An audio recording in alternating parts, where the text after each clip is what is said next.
Hello दोस्तों, आज जो है हम एडवांस अकाउंटिंग में यूनिट नंबर 3 देखने जा रहे हैं, जो कि डील करता है दो टॉपिक्स के साथ। पहला, अकाउंट्स फ्रॉम इनकम्प्लीट रिकॉर्ड्स, जिसे हम सिंगल एंट्री सिस्टम भी कहते हैं। Okay, single entry system. और दूसरा टॉपिक है that is accounting for insurance claims. जब कोई इंश्योरेंस कंपनी से इंश्योरेंस पॉलिसी ली जाती है इन द बिजनेस, और जब वो कुछ लॉस होता है तो उसकी रिकवरी के लिए जो कंपनसेशन हम इंश्योरेंस कंपनी से लेंगे, उसकी अकाउंटिंग कैसे की जाती है, वो हम देखेंगे इन द टॉपिक नंबर 2। ठीक है, तो आइए देखते हैं सबसे first question. What is single entry system? Single entry system क्या है? Discuss it's characteristics, okay, advantages and disadvantages. Single entry system क्या है, उसकी फीचर्स एंड उसके क्या एडवांटेजेस हैं एंड डिसएडवांटेज। अब जब हम बात करें what is single entry system, तो आपसे क्वेश्चन जो है ऐसा भी पूछा जा सकता है, explain accounting for incomplete records, है ना, accounting for incomplete records.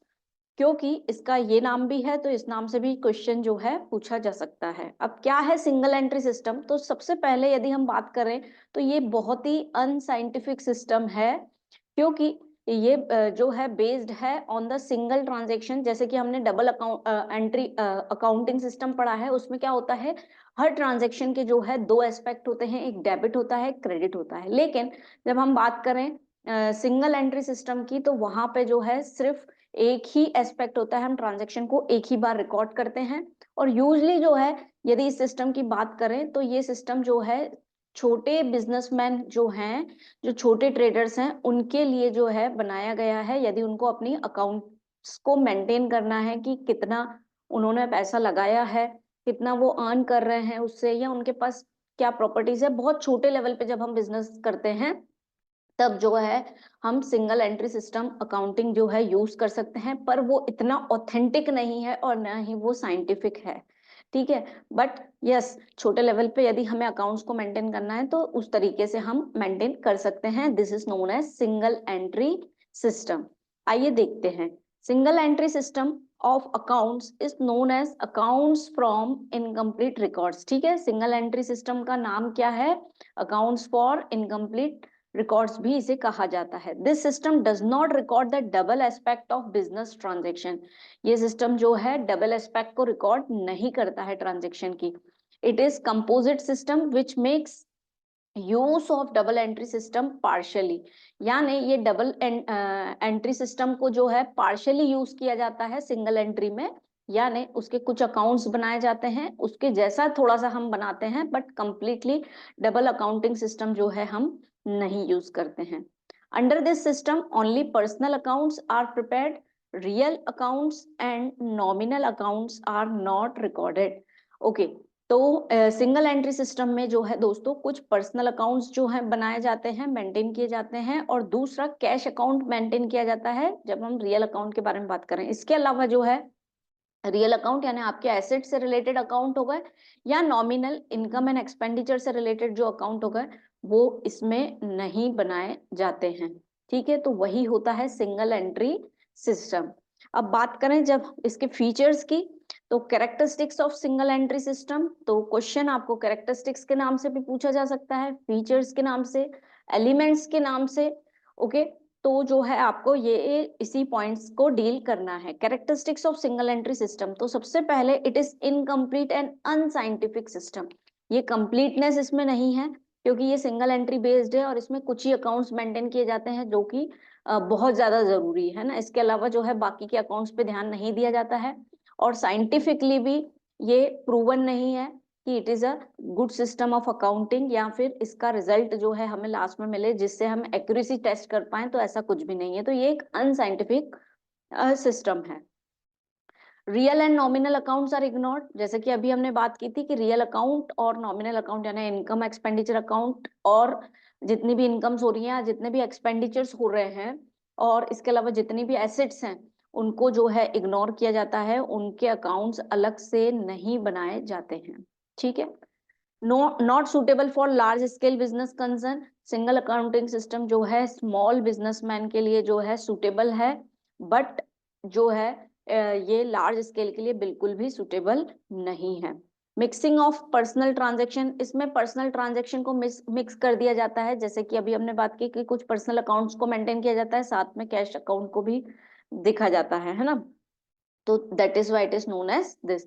No record of credit purchase and credit sales, जब कोई क्रेडिट परचेज या क्रेडिट सेल्स होती है तो उसकी रिकॉर्डिंग नहीं की जाती है। अब उसकी रिकॉर्डिंग नहीं की जाती है तो उसको फिर हम कैसे चेक करते हैं या देखते हैं, तो उसके इसके जो इनवॉइस वगैरह रहेंगे है ना, वाउचर्स वगैरह रहेंगे, उसके बेसिस पे जो है हम जो है क्रेडिट परचेस और क्रेडिट सेल्स को देखते हैं, बाकी इसके अलग से अकाउंटिंग नहीं की जाती है।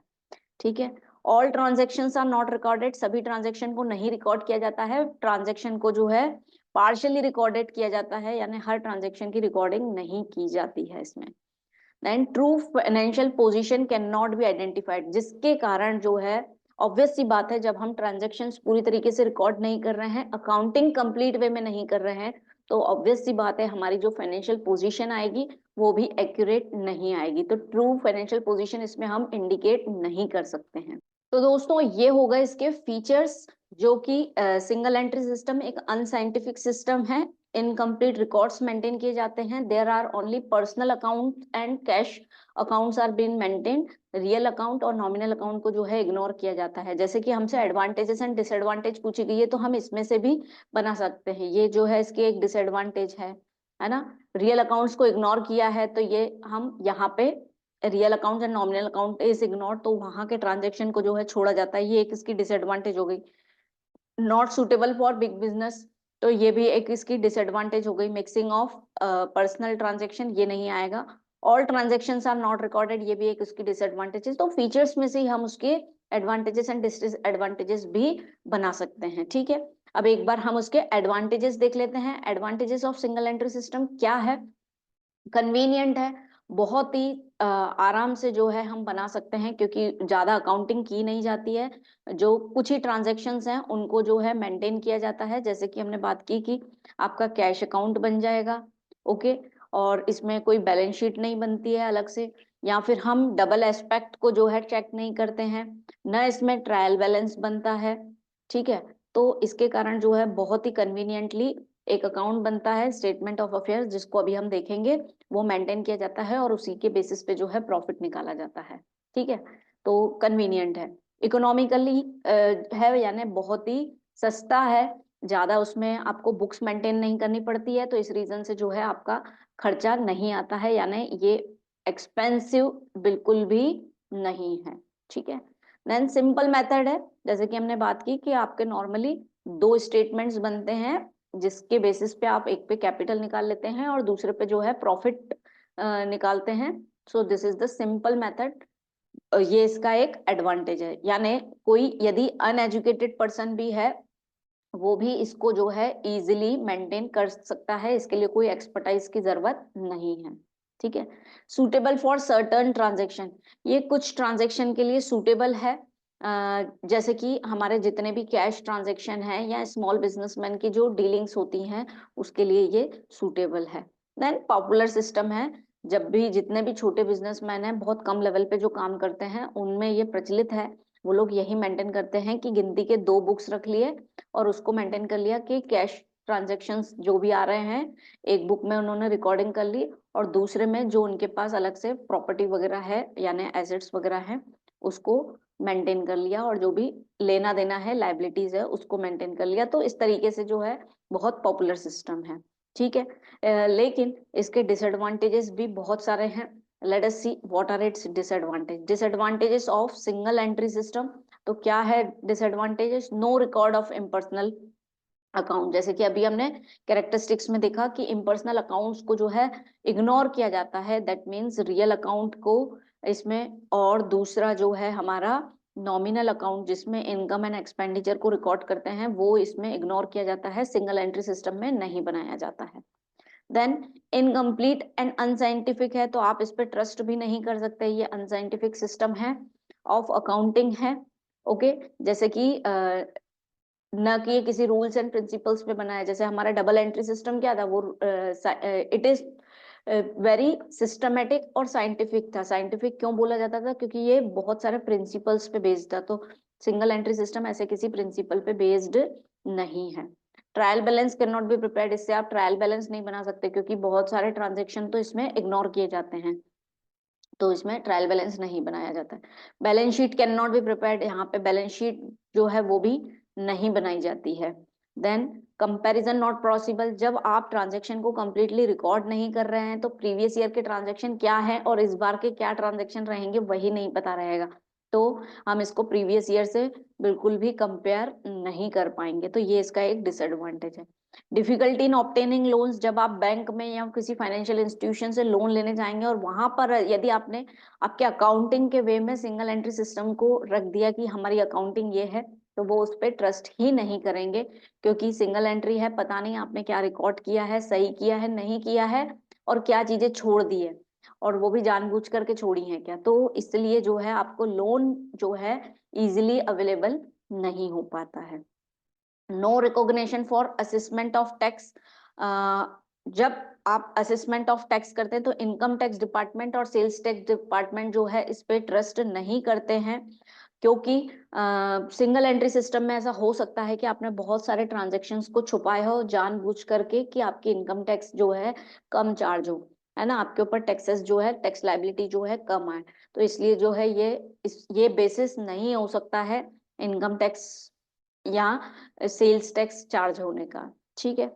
और पॉसिबिलिटी ऑफ फ्रॉड और मिस अप्रोप्रिएशन भी हो सकता है, बिल्कुल हो सकता है कि जानबूझ करके आपने आपके ट्रांजैक्शन को जो है रिकॉर्ड नहीं किया है, तो फ्रॉड या फिर डिफल्केशन या फिर मिस अप्रोप्रिएशन, डिफल्केशन यानी चोरी कर दी, ट्रांजैक्शन को रिकॉर्ड ही नहीं किया, कम शो कर रहे हैं अकाउंट्स में जितना मेंटेनेंस हो रहा है, तो ये सब पॉसिबिलिटी है under the single entry system. Double entry में क्या होता है कि यदि हमने कुछ कम ज्यादा दिखाया है तो एक जगह यदि हमने रिकॉर्ड नहीं किया तो वो दूसरी जगह से ट्रांजैक्शन जो है पकड़ा जाता है, ठीक है, यानी उसके ड्यूअल एस्पेक्ट रहते हैं, इस रीजन से हमें एंट्री मिल जाती है। लेकिन सिंगल एंट्री में क्या होता है कि ऐसा पॉसिबिलिटी है कि हम जानबूझ करके जो है ट्रांजेक्शन्स को रिकॉर्ड ना करें या कुछ उसमें धोखाधड़ी करें, तो ये उसकी डिसएडवांटेजेस होती है। यस, नेक्स्ट पॉइंट देखें तो rectification of error is difficult, यदि कोई गलती होती है तो उसको सुधारना जो है यहाँ पे मुश्किल हो जाता है, हम उसको रेक्टिफाई नहीं कर पाता है, because it is an incomplete records है, तो उसमें जो है पहले तो गलती ही नहीं मिलती है, फिर गलती मिलती भी है तो उसको हम कैसे टैली करें। जैसे हमने डबल एंट्री सिस्टम में जब रेक्टिफिकेशन ऑफ एरर देखा था तो उसमें हम क्या करते थे, यदि कोई आइटम है और उसको हमने गलती से डेबिट कर दिया है तो हम एक रेक्टिफिकेशन एंट्री पास करके उसको क्रेडिट कर देते थे। अब यहाँ पे तो ड्यूअल एस्पेक्ट होता ही नहीं है ना, तो इसलिए जो है हम इस एरर्स को रेक्टिफाई नहीं कर पाते हैं यहाँ पे सिंगल एंट्री सिस्टम में। तो दोस्तों ये उसकी एडवांटेजेस एंड डिसएडवांटेजेस हैं। तो हमने देखा ओवरऑल यदि हम बात करें तो सिंगल एंट्री सिस्टम एक इनकम्प्लीट सिस्टम ऑफ अकाउंटिंग है और जो कि अनसाइंटिफिक मेथड है, यानी इस पे हम टोटली रिलाय नहीं कर सकते हैं, ठीक है।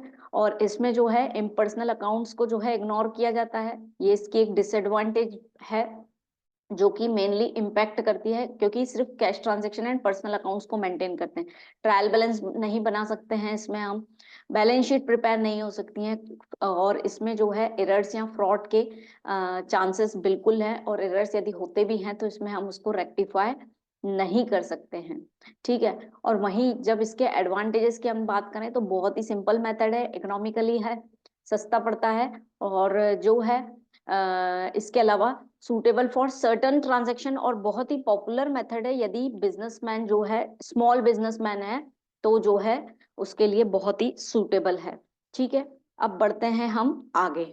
Yes, distinguish between single entry system and double entry system, क्या है सिंगल एंट्री सिस्टम और डबल एंट्री सिस्टम के बीच में क्या डिफरेंस है, तो बेसिस ऑफ डिफरेंस के बिहाफ पे जो है हम देखते हैं कि क्या डिफरेंस है दोनों के बीच में। तो सबसे पहले तो हम मीनिंग के बिहाफ पे ही उसको जो है डिफरेंशिएट कर लेते हैं। डबल एंट्री सिस्टम जो है एक कंप्लीट सिस्टम ऑफ अकाउंटिंग कह सकते हैं, हम बिल्कुल कह सकते हैं, क्योंकि इसमें डेबिट क्रेडिट दोनों ट्रांजेक्शन्स को जो है ट्रांजेक्शन के दोनों एस्पेक्ट को रिकॉर्ड किया जाता है। वहीं सिंगल एंट्री सिस्टम जो है एक इनकम्प्लीट सिस्टम ऑफ अकाउंटिंग किया बोला जाता है, ठीक है। वहीं हम एस्पेक्ट्स के लिए बात करें, बोथ एस्पेक्ट्स ऑफ ट्रांजेक्शन, तो both aspects of transactions are recorded here, है ना, both aspects of transactions are recorded.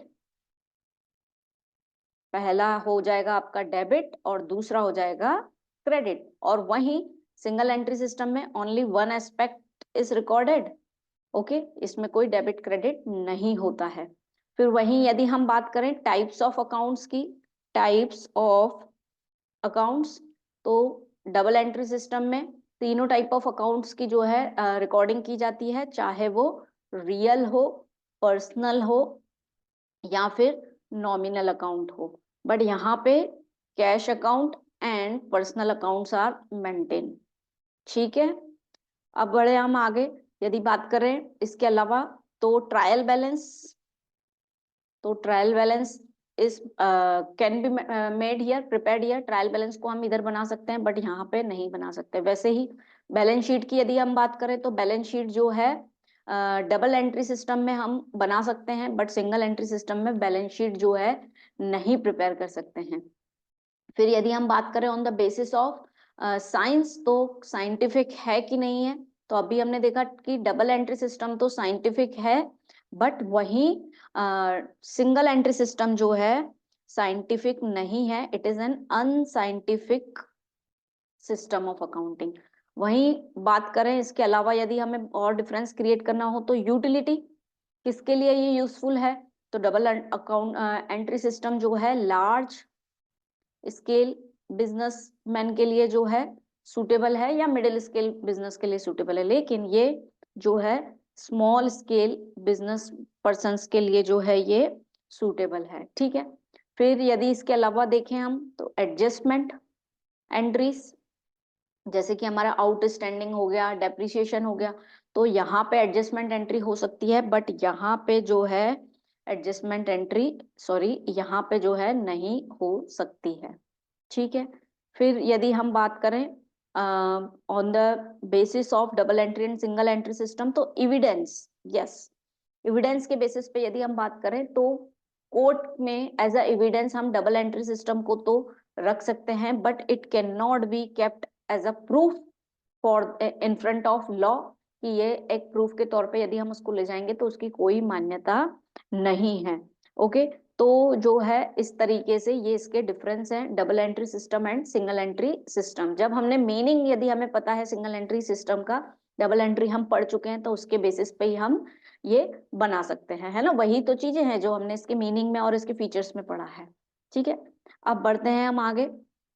Calculation of profit and preparation of final accounts under single entry system, तो यहाँ पे सिंगल एंट्री सिस्टम में जो है profit कैसे निकाला जाता है, प्रॉफिट की कैलकुलेशन कैसे की जाती है और फाइनल अकाउंट्स कैसे बनाए जाते हैं, ये हम देखेंगे। तो दोस्तों ये जो है मेनली दो तरीकों से जो है हम सिंगल एंट्री सिस्टम में दो मेथड्स चलते हैं प्रॉफिट निकालने के या फाइनल अकाउंट्स प्रिपेयर करने के लिए। पहला स्टेटमेंट ऑफ अफेयर्स मेथड, जिसको कैपिटल कंपैरिजन मेथड भी कहते हैं। दूसरा कन्वर्जन मेथड, और इस मेथड में क्या होता है, हम क्या करते हैं सिंगल एंट्री सिस्टम को जो है हम सिंगल एंट्री सिस्टम को जो है हम कन्वर्ट करते हैं डबल एंट्री सिस्टम में। ओके, डबल एंट्री सिस्टम में ऐसा क्यों होता है, जब बिजनेसमैन जब बिजनेस स्टार्ट करता है तो उसने छोटे लेवल पे बिजनेस स्टार्ट करता है ना। धीरे धीरे जब बिजनेस ग्रो करता है, उसको पता है कि बिजनेस जो है ग्रो करना है, तो ये जरूरी हो जाता है कि उसकी अकाउंटिंग जो है प्रॉपर वे में की जाए। तो बिजनेसमैन जो है फिर अपने आप को शिफ्ट करता है double accounting double entry system की तरफ। तो तब जो है वो कन्वर्जन मेथड यूज करता है, जिसमें वो अपनी single entry system of accounting को जो है डबल एंट्री में कन्वर्ट करता है। तो ठीक है, तो सबसे पहले जो है हम देखते हैं स्टेटमेंट ऑफ अफेयर्स मेथड। क्या है statement of affairs method? It is regarded as the balance sheet of single entry system. ठीक है, सिंगल एंट्री सिस्टम में कोई बैलेंस शीट नहीं बनती है, लेकिन स्टेटमेंट ऑफ अफेयर्स मेथड को ही एक तरीके से सिंगल एंट्री सिस्टम की बैलेंस शीट माना जाता है। The purpose of preparing the statement of affairs is not to know the financial position of business but only to find out the capital at the beginning और at the end of accounting period. इसका purpose कोई financial position हमारी क्या चल रही है वो जानना नहीं रहता है, हमको हमारी कैपिटल जाननी रहती है, वो कैपिटल रिकॉर्डिंग नहीं होती है ना।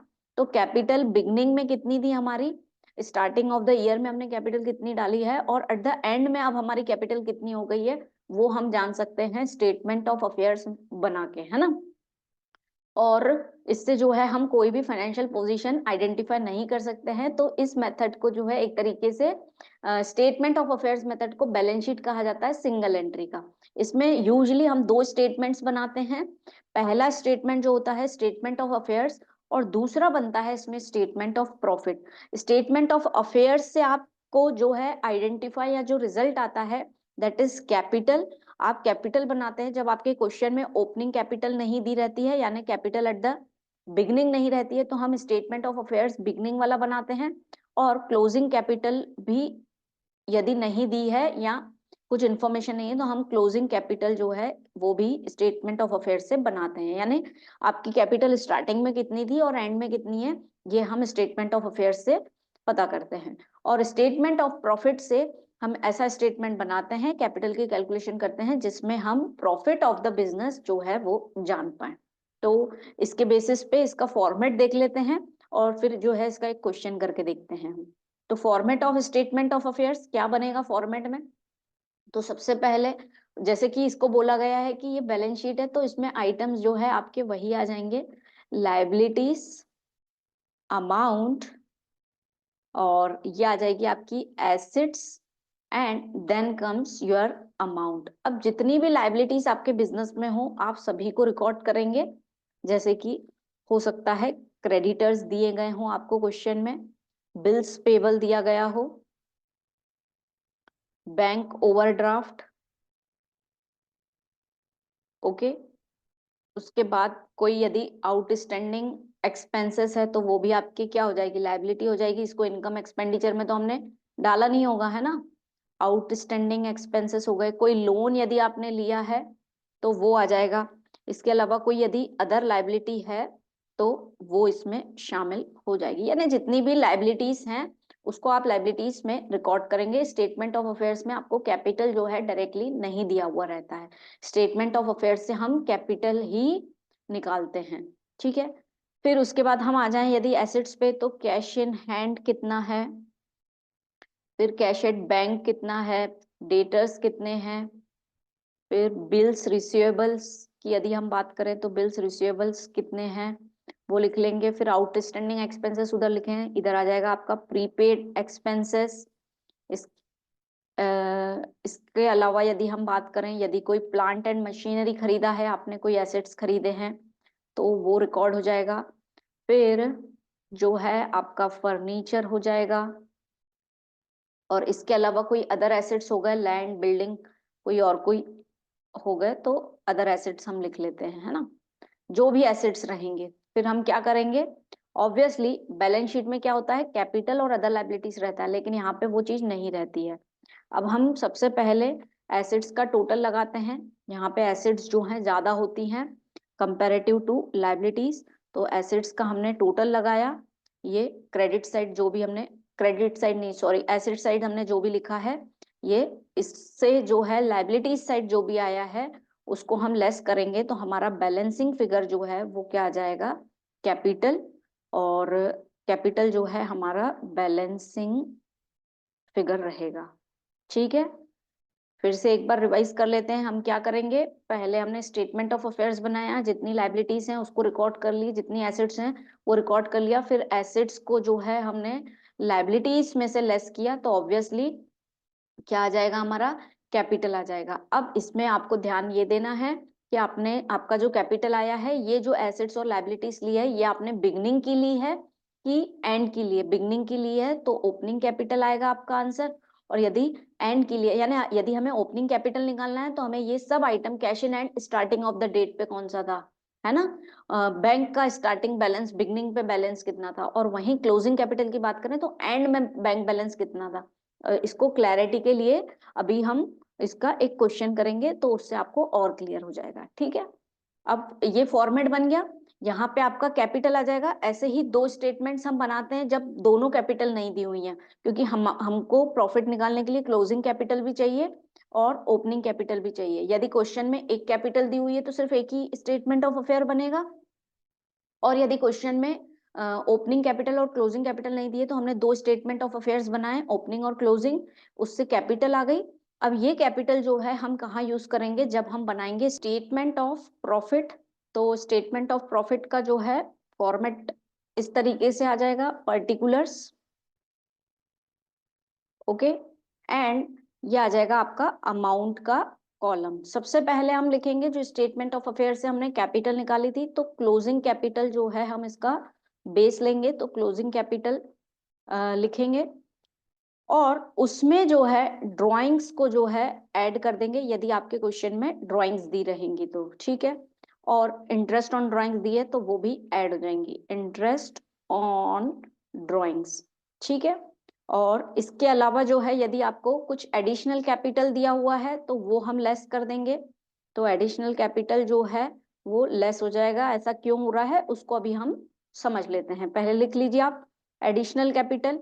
इसके अलावा या तो इंटरेस्ट ऑन कैपिटल यदि कुछ मिला है, इंटरेस्ट ऑन कैपिटल वो भी लेस हो जाएगा, और फिर जो है हम लेस कर देंगे हमारा ओपनिंग कैपिटल जो हमने स्टेटमेंट ऑफ अफेयर्स से निकाला होगा या क्वेश्चन में डायरेक्टली दिया होगा, ओके। और फिर उसके बाद जो रिजल्ट आएगा दैट विल बी प्रॉफिट, ठीक है।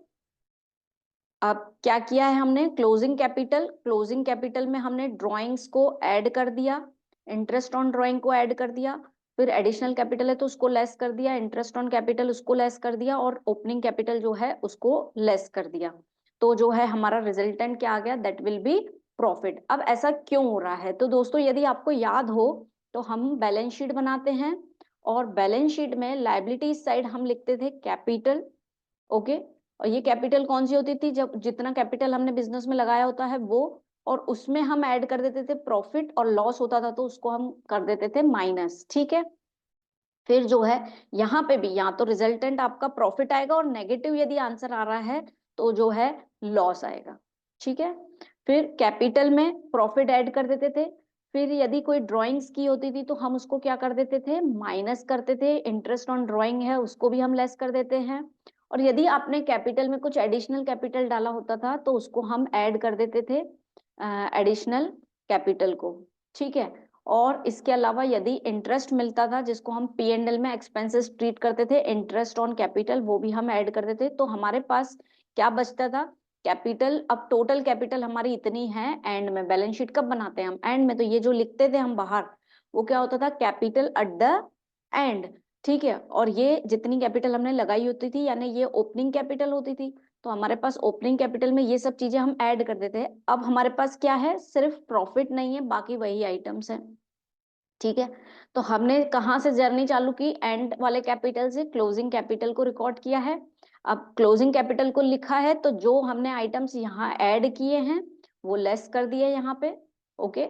और जो यहाँ पे हमने लेस किए हैं वो यहाँ पे हमने ऐड कर दिए हैं, ठीक है। तो इसीलिए जो है ये कैलकुलेशन इस तरीके से होगी, ठीक है। लॉजिकली है कि ओपनिंग कैपिटल में एडिशनल वैसे ऐड होती है तो हमने क्लोजिंग कैपिटल लिया है तो इसलिए हम उसको क्या कर रहे हैं, लेस कर रहे हैं। तो इस तरीके से आपका प्रॉफिट या फिर लॉस आ जाएगा, नेगेटिव आंसर आएगा यानी, तो वो हो जाएगा आपका लॉस। अब इसी पे बेस्ड जो है हम एक क्वेश्चन देख लेते हैं, ठीक है, जिसमें हमें स्टेटमेंट ऑफ अफेयर्स बनाना रहे और जो है कैपिटल निकालेंगे और प्रॉफिट निकालेंगे। तो ये हमारे सामने क्वेश्चन दिख रहा है हमें, Messrs Datar Brothers keep their books according to the single entry system. Datar Brothers जो हैं अपनी बुक्स को सिंगल एंट्री के हिसाब से रखते हैं। The following information is extracted from their books, okay. Particulars आपको 1/4/2006 एंड 31/3/2017 यानी आपको बैलेंसेस दिए हुए हैं, ओपनिंग के, बिगनिंग के और एंड के बैलेंसेस दिए हुए हैं, जैसे कि cash in hand, cash at bank, debtors, stock, machinery, furniture, creditors and loan from A. फिर आगे क्या इंफॉर्मेशन दी हुई है, additional capital was introduced during the year amounted to ₹7,000 and drawings were made for private use that is 12,000। Drawings personal use के लिए जो की गई है दैट इज 12,000। अब सिंगल एंट्री के हिसाब से यदि हमें अकाउंटिंग करनी है तो हमें इसके लिए क्या बनाना पड़ेगा, स्टेटमेंट ऑफ अफेयर्स है ना। अब इसमें जो है हमारे पास ना तो क्लोजिंग कैपिटल डायरेक्टली दी हुई है ना ओपनिंग कैपिटल, तो हमें दो स्टेटमेंट ऑफ अफेयर्स बनाने पड़ेंगे जिससे हम opening capital and closing capital निकालेंगे। तो पहले हम ओपनिंग वाली निकालेंगे स्टेटमेंट, क्योंकि प्रॉफिट निकालना है तो हमें दोनों कैपिटल चाहिए। Statement of affairs as on 1 April 2016, ठीक है, ये स्टार्टिंग की आ गई। इधर साइड हम क्या लिखते हैं, लायबिलिटीज, और इधर आ गया आपका अमाउंट, फिर इधर आ जाएंगी आपकी assets and there here comes amount, ठीक है। अब लिखते जाते हैं जो भी आइटम हमारे सामने है। कैश इन हैंड आपके पास एसेट्स वे में है, कैश इन हैंड, तो ये हमने लिख दी 300 हमारे फॉर्मेट के हिसाब से। Cash at bank, cash at bank कितना है, दैट इज 2000। फिर आ गए आपके debtors, sundry debtors, okay, sundry debtors कितने हैं, दैट इज 12,000 जो है ओपनिंग डेटर्स हैं। फिर ट्रेडिंग स्टॉक, ट्रेडिंग स्टॉक कितना है, दैट इज 32,000, ठीक है। फिर मशीनरी दी हुई है आपको, मशीनरी जो है उसको रिकॉर्ड कर देते हैं, तो मशीनरी कितनी है, दैट इज 20,000, तो 20,000 को जो है हम रिकॉर्ड कर देते हैं। फिर जो है हम बात करते हैं आगे, दैट इज फर्नीचर दिया गया है, और फर्नीचर कितना है, दैट इज 2500, ओके। फिर सन्ड्री क्रेडिटर्स, यानी ये हो गई हमारी लायबिलिटी, तो सन्ड्री क्रेडिटर्स को रिकॉर्ड करते हैं, ठीक है, 25,000। बहुत आसान क्वेश्चन रहता है ना, तो हमें बिल्कुल भी उसको छोड़ना नहीं है। फिर लोन फ्रॉम ए, यानी लायबिलिटी हो गई कि लोन लिया है, लोन फ्रॉम ए, तो ये 10,000 जो है हमारी लायबिलिटी हो। अब एसेट्स को रिकॉर्ड कर दिया, लायबिलिटीज को रिकॉर्ड कर दिया, तो एसेट्स में से लायबिलिटीज को लेस कर देंगे, तो जो है आपका बैलेंसिंग फिगर आएगा कैपिटल के वे में, बैलेंसिंग फिगर। और ये कौन सा कैपिटल होगा, हमने स्टार्टिंग ऑफ द डेट का बनाया, तो ये आपका आ जाएगा ओपनिंग कैपिटल, ठीक है। तो निकाल लीजिए कैलकुलेटर, 300 प्लस 2000 प्लस 12,000, फिर क्या आ रहा है हमारा, दैट इज 32,000, फिर 20,000 एंड देन कम्स 2500, तो ये टोटल आ रहा है आपका 68,800, 68,800 जो है इस आपका एसेट साइड का टोटल आ रहा है, ठीक है। अब उसमें से हम लेस कर देंगे क्या, क्रेडिटर्स को लेस कर देंगे एंड लोन फ्रॉम ए को लेस कर देंगे, तो 68,800 में से हम लेस कर देते हैं हमारे 25,000 एंड 10,000, तो आपका ओपनिंग कैपिटल कितना आ रहा है, दैट इज 33,800, ठीक है। तो टोटल यही आ जाएगा 68,800, तो ये आ गया आपका ओपनिंग कैपिटल कितना है, 33,800, ओके। अब हम ऐसे ही स्टेटमेंट ऑफ अफेयर्स बनाएंगे क्लोजिंग कैपिटल निकालने के लिए, जिसमें हम क्लोजिंग बैलेंसेस को लिखेंगे।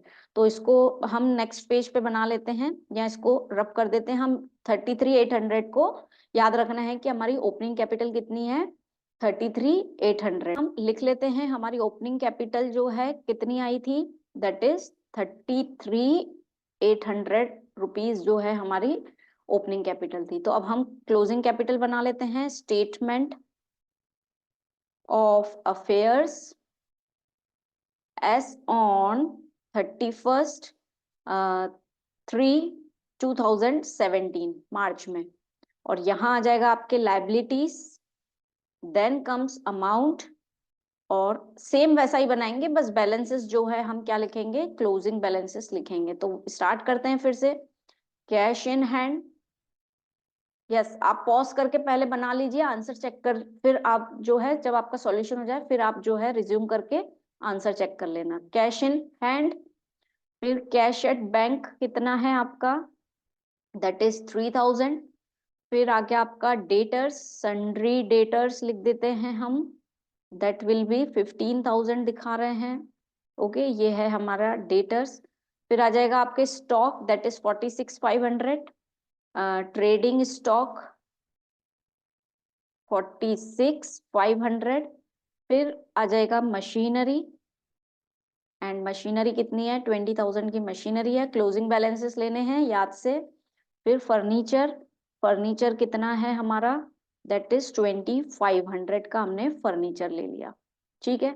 देन फिर आता है आपका सन्ड्री क्रेडिटर्स, दिया है 23,000 का, तो सन्ड्री क्रेडिटर्स कितने हैं, दैट इज 23,000। और जो है उसके बाद लोन लिया है ए से, तो loan from A that is 8,000।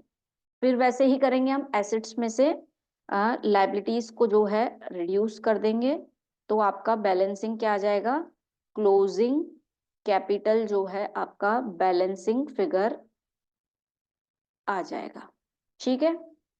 तो करिए total, 500 plus 3,000 plus 15,000 plus 46,500 plus 20,000 plus 2,500, तो ये आ रहा है आपका टोटल 87,500। अब उसमें से हम लेस कर देंगे 23,000 एंड 31,000, यदि हम लेस कर दे 87,500 में से, तो आ रहा है आपका 56,500 जो है आपकी क्लोजिंग कैपिटल आ रही है, ये 87,500 टोटल, ठीक है। अब हमारे पास क्लोजिंग कैपिटल भी है, ओपनिंग कैपिटल भी है, तो अब जो है हम प्रॉफिट आसानी से निकाल सकते हैं by making statement of profit.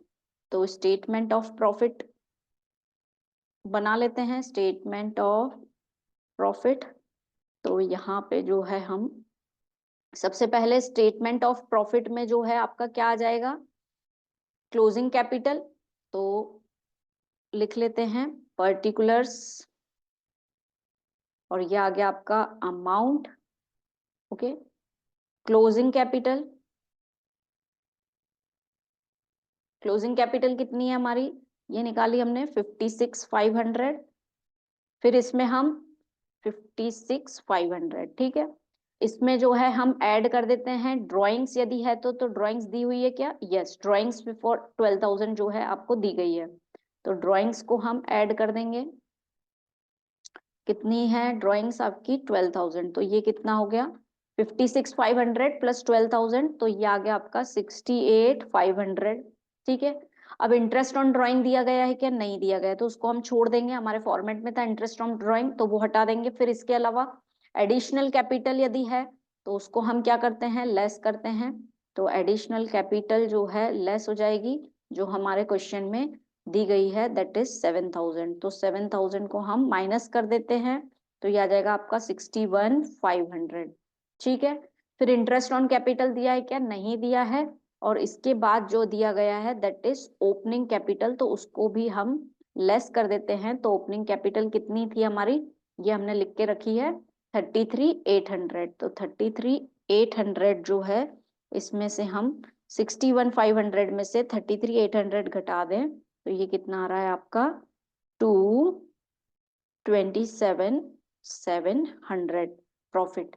तो आपका प्रॉफिट कितना आया है, दैट इज 27,700 रुपीज, ठीक है। यानी हम सिंगल एंट्री सिस्टम जो है प्रॉफिट के लिए बनाते हैं कि प्रॉफिट कितना है, उसके लिए हमने स्टेटमेंट ऑफ अफेयर्स बनाया, जिससे हमने closing capital and opening capital identify करी, और उसके बाद जो है हमने स्टेटमेंट ऑफ प्रॉफिट बनाया, जिससे हमारा प्रॉफिट आया है दैट इज 27,700, ठीक है। तो ये होता है हमारा पहला method, statement of affairs method, जिसमें हम स्टेटमेंट ऑफ अफेयर बनाते हैं एंड स्टेटमेंट ऑफ प्रॉफिट बनाते हैं टू नो द प्रॉफिट और लॉस ऑफ द बिजनेस। यदि यहाँ पे हमारा आंसर 27,700 जो है नेगेटिव आता तो it will be loss, yes, यहाँ तो लिख दें हम प्रॉफिट, ठीक है। अब हम देखें second method, conversion of single entry system to double entry system, that is conversion method, जिसमें हम सिंगल एंट्री सिस्टम से डबल एंट्री सिस्टम में जो है शिफ्ट करते हैं। तो इसमें जो है क्या प्रोसेस रहता है इसका, वो हमें देखना है। तो सबसे पहले statement of affairs at the beginning period eight the end of the previous period should be prepared. इसमें जो है सबसे पहले स्टेटमेंट ऑफ अफेयर्स बनाते हैं, जैसे हमने सिंगल एंट्री सिस्टम में बनाया था कि जो स्टेटमेंट ऑफ अफेयर्स मेथड में बना वैसा ही स्टेटमेंट हमें बनाना है। उसके बाद cash book should be verified and the unposted items from the debit side and credit side of cash book should be posted to the respective account. अब जैसे कि सिंगल एंट्री सिस्टम में हम क्या करते हैं कि हम कैश अकाउंट और पर्सनल अकाउंट्स मेंटेन करते हैं, तो पहले तो आपने स्टेटमेंट ऑफ अफेयर्स बनाना है आपको, फिर उसके बाद आपको कैश बुक पे जाना है और जितने भी कैश बुक के आइटम्स हैं जो कि अनपोस्टेड हैं उनको पोस्ट करना है उनके अकाउंट्स में, यानी रेस्पेक्टिव उनके अकाउंट्स बनाना है। अभी जैसे हमने स्टेटमेंट ऑफ अफेयर्स बनाया तो हमने डेटर्स लिखा, लेकिन डेटर्स का अकाउंट कहाँ बनाया है, तो इसमें कन्वर्जन मेथड में आपको अलग से डेटर्स अकाउंट बनाना है। ऐसे ही क्रेडिटर्स अकाउंट, जितने भी कैश अकाउंट में आपको नाम दिख रहे हैं वो जो है आपको क्या करना है, उनके रेस्पेक्टिव अकाउंट्स बनाने हैं। ठीक है, जैसे डबल एंट्री बनता है बस सिंगल से हम शिफ्ट हो रहे हैं, तो वैसा ही प्रोसेस हमें अडॉप्ट करना है। फिर थर्ड पॉइंट आता है impersonal accounts, mainly sales account, purchase account या इसके अलावा जो इम्पर्सनल अकाउंट है must be verified to know the correct figure of sales and purchase or purchase. These figures might not have been given in single entry. Thus, credit sales and credit purchase may be found out by preparing total debtors account and total creditors account. Impersonal account जैसे कि sales account हो गया, purchase account हो गया, अब इनमें जो है इनकी इंफॉर्मेशन मिसिंग होगी सिंगल एंट्री में, कि हमारे पास क्रेडिट सेल की जानकारी नहीं होगी। कैश सेल्स की तो होगी क्योंकि हमारे कैश अकाउंट में शो होगा, वो मेंटेन होता है, लेकिन क्रेडिट सेल्स और क्रेडिट परचेस की कैसे निकालेंगे हम, टोटल डेटर्स अकाउंट जो हम पिछली स्टेप में करेंगे उससे जो है हम आइडेंटिफाई कर लेंगे कि क्रेडिट सेल्स कितनी थी या फिर क्रेडिट परचेस कितनी है। ठीक है, फिर उसके बाद कैश बुक को वेरीफाई करना, entries relating to discount, allowance, commission to be posted into the respective account, if not posted already open such account. जैसे कि यहाँ पे बात हुई थी पोस्टिंग की, चेक करना है, यदि पोस्टिंग कर ली तो ठीक है और नहीं की है तो अलग से आपको अकाउंट इसका खोलना पड़ेगा, जो वेरियस यहाँ पे नॉमिनल अकाउंट्स की बात हो रही है। ठीक है, उसकी फिर उसके बाद trial balance is prepare to test the arithmetic accuracy. आपने सभी टाइप के अकाउंट्स जो है बना लिए, debtors account, creditors account, bills receivable account, है ना, इसी प्रकार से डिस्काउंट अकाउंट, कमीशन अकाउंट, ये सब बना लिए। फिर जो है आपको बनाना है ट्रायल बैलेंस, क्योंकि जैसे अब डबल एंट्री सिस्टम बनता है वैसे ही इसी को हमें बनाना है। फिर ट्रायल बैलेंस बनाने के बाद सब बैलेंस हमारे सामने है, तो फिर हम इसका बनाएंगे profit and loss account and balance sheet. ठीक है, पढ़ते हैं इसको। Therefore, one should search out the figures which are needed for the preparation of final accounts. फिर हमको ये देखना रहेगा कि फाइनल अकाउंट्स के लिए हमारे को कौन कौन से फिगर्स जो है मिसिंग है। जब ट्रेडिंग ट्रायल बैलेंस बना लेंगे तो वहां पे हमें समझ में आ जाएगा। If such information is missing it should be got by preparing necessary accounts before proceeding to prepare final accounts. Final accounts बनाने से पहले यदि कोई इंफॉर्मेशन मिसिंग है तो उस अकाउंट को हमें ढूंढ कर लाना है, उसकी इंफॉर्मेशन और उसकी रिकॉर्डिंग करनी है, ताकि जो है फिर हम trading, profit and loss account and balance sheet बना पाए। कन्वर्जन मेथड बहुत आसान है कि जो हमने सिंगल एंट्री सिस्टम में स्टेटमेंट ऑफ अफेयर्स मेथड बनाया है तो वो बनाना है। फिर कैश बुक में जाना है, जितने भी हमने कैश बुक में जितने भी अकाउंट्स हैं उनके अलग से पोस्टिंग करनी है। यदि वो पोस्टिंग नहीं की है तो उसको हमें अलग से ओपन करना है अकाउंट, और वो भी हमें रिकॉर्ड करना है। ठीक है, इसके बाद जो है इम्पर्सनल अकाउंट्स जो हैं हमारे, जैसे सेल्स अकाउंट, परचेस अकाउंट, यहाँ पे हमें क्रेडिट सेल्स और क्रेडिट परचेस नहीं मिलेगी, तो उसके लिए हम टोटल डेटर्स अकाउंट, यानी कुल मिला के आपको अलग अलग अकाउंट जितने भी बन सकते हैं पूरे अकाउंट्स आपको मेंटेन करने हैं। उसके बाद लास्ट में सब अकाउंट्स बना लिया आपने, और उसके बाद उन सबके बैलेंसेस से जो है आप क्या बना लेंगे, ट्रायल बैलेंस। यहाँ पे आपको यदि कोई इंफॉर्मेशन मिसिंग है तो उसका डाटा कलेक्ट करके उसको बना लेंगे। जब trial balance complete information, arithmetic accuracy आपने चेक कर ली ट्रायल बैलेंस से, तो उसके बाद जो है आप trading, profit and loss account and balance sheet जो है बहुत आराम से बना सकते हैं। और जो है हम टोटली जो है सिंगल एंट्री से डबल एंट्री सिस्टम पर आ चुके होंगे। ठीक है, तो इस तरीके से बनता है हमारा conversion of single entry system to double entry system, जिसमें हम सिंगल एंट्री से डबल एंट्री सिस्टम में शिफ्ट हो जाते हैं। तो यहाँ पर जो है ये हमने देखा कि दो मेथड्स देखे, स्टेटमेंट ऑफ अफेयर्स मेथड और दूसरा जो है conversion of single entry system to double entry system. ठीक है, अब बढ़ते हैं हम हमारे नेक्स्ट क्वेश्चन की तरफ। What is insurance claim? Insurance claim क्या है? Explain types of insurance claims.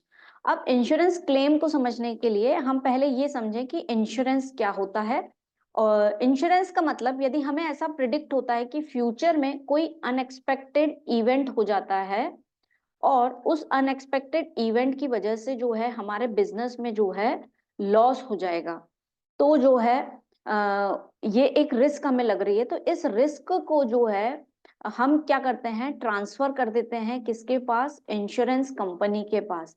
That means हम इंश्योरेंस कंपनी से उस पर्टिकुलर रिस्क के लिए जो है क्या करवा लेते हैं, इंश्योरेंस करवा लेते हैं। जैसे कि हम बात करें बिजनेस की, तो बिजनेस में बहुत सारी एसेट्स होती हैं और उनका लॉस होना यानी बिजनेस का बहुत बड़ा लॉस होना। जैसे कि बिजनेस में बहुत सारी हमारे पास फिक्स्ड एसेट्स होती हैं। इसके अलावा यदि हम बात करें तो बिजनेस में जो है हमारा स्टॉक, जिससे हम प्रोडक्शन करते हैं या बिजनेस चलाते हैं, दैट इज अ स्टॉक। तो यदि इनका किसी कारण से लॉस हो जाता है यानी पूरे बिजनेस का लॉस हो जाता है, ऐसा हमें प्रिडिक्शन होता है कि कोई भी यदि अनएक्सपेक्टेड इवेंट हो गया हमारे बिजनेस में, तो ये लॉस हमें बहुत बड़ा लॉस हो जाएगा, तो हमें ये रिस्क लग रही है। तो वो रिस्क हमने क्या करा है, इंश्योरेंस कंपनी को ट्रांसफर कर लिया है और उसके बिहाफ पे हमने उस रिस्क को, कि यदि ऐसा कोई फ्यूचर में लॉस होगा तो हमें उसकी रिकवरी होनी चाहिए, तो इसके बिहाफ पे हमने क्या कर लिया है, इंश्योरेंस पॉलिसी खरीद ली है इंश्योरेंस कंपनी से, जिसके बिहाफ पे हमें रेगुलर प्रीमियम भरना पड़ता है। यस और नो, प्रीमियम भरना पड़ता है, या तो वो मंथली होगा या वीकली होता है, सॉरी मंथली होता है या ईयरली, डिपेंड्स ऑन द जो पॉलिसी हमने खरीदी है। यानी उस लॉस से बचने के लिए, हमारा बहुत नुकसान ना हो, तो हम पहले से ही उसका जो है क्या करवा लेते हैं, इंश्योरेंस पॉलिसी करवा लेते हैं, उसी को ही कहते हैं इंश्योरेंस।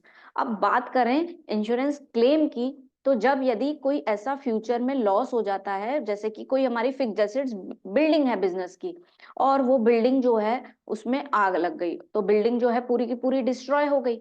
अब इस लॉस को जो है कौन कंपनसेट करेगा, इंश्योरेंस कंपनी जो है इसका कंपनसेशन देगी, और उसी कंपनसेशन को क्या बोलते हैं हम, इंश्योरेंस क्लेम। ठीक है, तो इसी को ही हम बोलते हैं इंश्योरेंस क्लेम। आइए पढ़ते हैं। When a business suffers a loss from an insured event, जब बिजनेस जो है लॉस सफर करता है किसी इंश्योर्ड इवेंट से, यानी ऐसा इवेंट जिसका आपने क्या करवाया था, इंश्योरेंस करवाया था, और आपके बिजनेस में उस कारण से लॉस हो रहा है, it has to notify the insurance company regarding the loss and to file a claim for compensation against those loss. तो तब जो है आपको इंश्योरेंस कंपनी के पास जाके ये नोटिफाई करना रहता है कि आपका ये लॉस हुआ है, और उसको आप क्लेम को जो है फाइल करते हैं इंश्योरेंस कंपनी के पास कि हमें जो है कंपनसेशन मिलना चाहिए। Such claims are known as insurance claims, और इसी को ही हम इंश्योरेंस क्लेम बोलते हैं। जैसे कि अभी हम बिल्डिंग की ही बात कर रहे थे, यदि बिल्डिंग में जो है, अभी हमने वही देखा कि यदि उसमें जो है आग लग जाती है, तो बिल्डिंग का प्रीमाइसेस डिस्ट्रॉय हुआ। अब डिस्ट्रॉय हुआ तो हमने इसके बिहाफ पे प्रीमियम भरा होगा एक रेगुलर इंटरवल में। अब उस प्रीमियम की भरपाई जो है कौन करेगी, यानी इसका कंपनसेशन जो है हमें कंपनी देगी, कि ये जो लॉस आपको हुआ है उसकी क्षतिपूर्ति जो है इंश्योरेंस कंपनी करेगी, और उसी को ही हम क्या बोलते हैं, इंश्योरेंस क्लेम। अब बिजनेस पॉइंट ऑफ व्यू से यदि हम बात करें, तो तीन टाइप के मेनली जो है इंश्योरेंस क्लेम को जो है हम रिसीव कर सकते हैं। जैसे कि claim for loss of fixed assets, आपकी फिक्स्ड एसेट्स का लॉस होता है, उसके लिए आप क्लेम ले सकते हैं इंश्योरेंस कंपनी से, यदि आपने पहले ही फिक्स्ड एसेट्स का इंश्योरेंस करवाया हो। यानी बिल्डिंग प्रीमाइसेस में आपका लैंड हो गया, बिल्डिंग हो गई, या कोई मशीनरी है जो बिल्कुल फिक्स्ड नेचर में है और जो है बहुत कॉस्टली है, और आपने उसका इंश्योरेंस करवा लिया है ना। लॉस ऑफ स्टॉक, एक इंश्योरेंस ये हो सकता है कि आपको ऐसा है कि बिजनेस में यदि कुछ अनएक्सपेक्टेड इवेंट होता है, तो उससे आपके स्टॉक पे यदि कोई प्रभाव पड़ता है, तो आपने जो है स्टॉक पॉलिसी ले ली, यानी आपके बिजनेस में जिस प्रोडक्ट से रिलेटेड आप डील करते हैं, आपने उससे रिलेटेड जो है पॉलिसी लेके रखी है कि यदि फ्यूचर में लॉस होता है तो मुझे उसका भी क्लेम मिलना चाहिए, तो उसका क्लेम आपको मिलता है। फिर लॉस ऑफ प्रॉफिट का भी एक क्लेम मिलता है। उसका मतलब ये होता है कि जब किसी अनएक्सपेक्टेड इवेंट के कारण आपको लॉस हुआ है और उसके कारण आपके बिजनेस का प्रॉफिट इम्पैक्ट हुआ है, तो उसकी रिकवरी भी इंश्योरेंस कंपनी आपको करके देती है।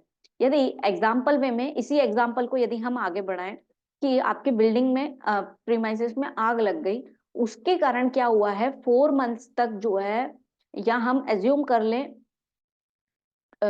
6 मंथ तक जो है आपका बिजनेस जो है पूरी तरीके से प्रॉपर नहीं चल पाया जैसे वो चलता था। स्टार्टिंग के 2 महीने तो आपकी बिल्कुल सेल्स ही नहीं हुई, है ना, सेल्स नहीं हुई, यानी पहले जितना प्रॉफिट होता था बिल्कुल आपका प्रॉफिट जो है कम हो गया है।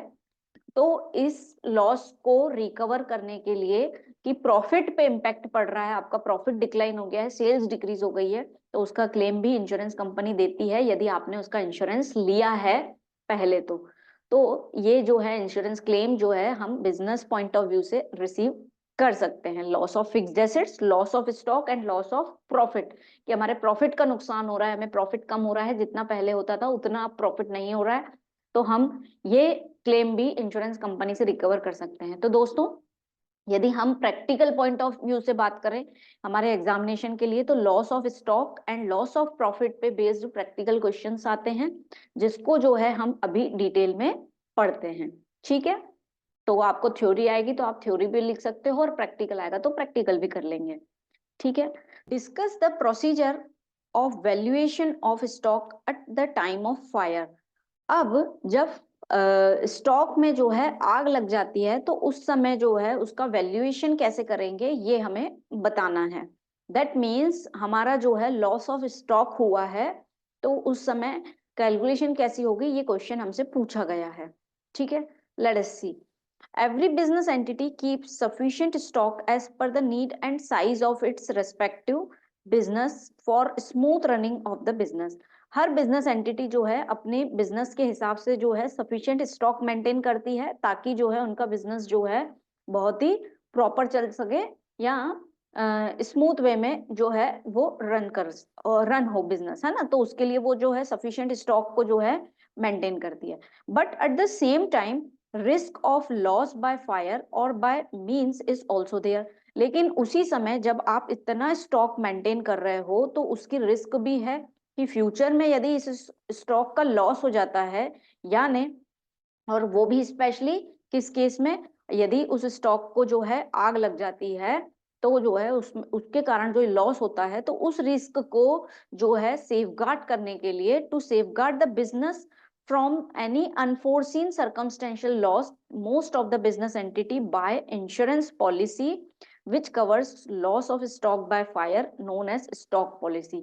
तो जब ये लॉस की संभावना है कि फ्यूचर में हो सकती है तो बहुत सारे बिजनेसमैन इसके बिहाफ पे क्या करवाते हैं, इंश्योरेंस करवाते हैं, यानी वो इंश्योरेंस पॉलिसी जो है खरीद लेते हैं रिगार्डिंग जो है आपके स्टॉक के लिए, यानी उसको बोलेंगे हम स्टॉक पॉलिसी, ताकि जो है फ्यूचर में यदि स्टॉक से रिलेटेड आपको लॉस होता है तो उसकी रिकवरी जो है इंश्योरेंस कंपनी जो है कर पाए, आपको इंश्योरेंस कंपनी से जो है क्लेम जो है मिल पाए या कंपनसेशन जो है रिसीव हो पाए।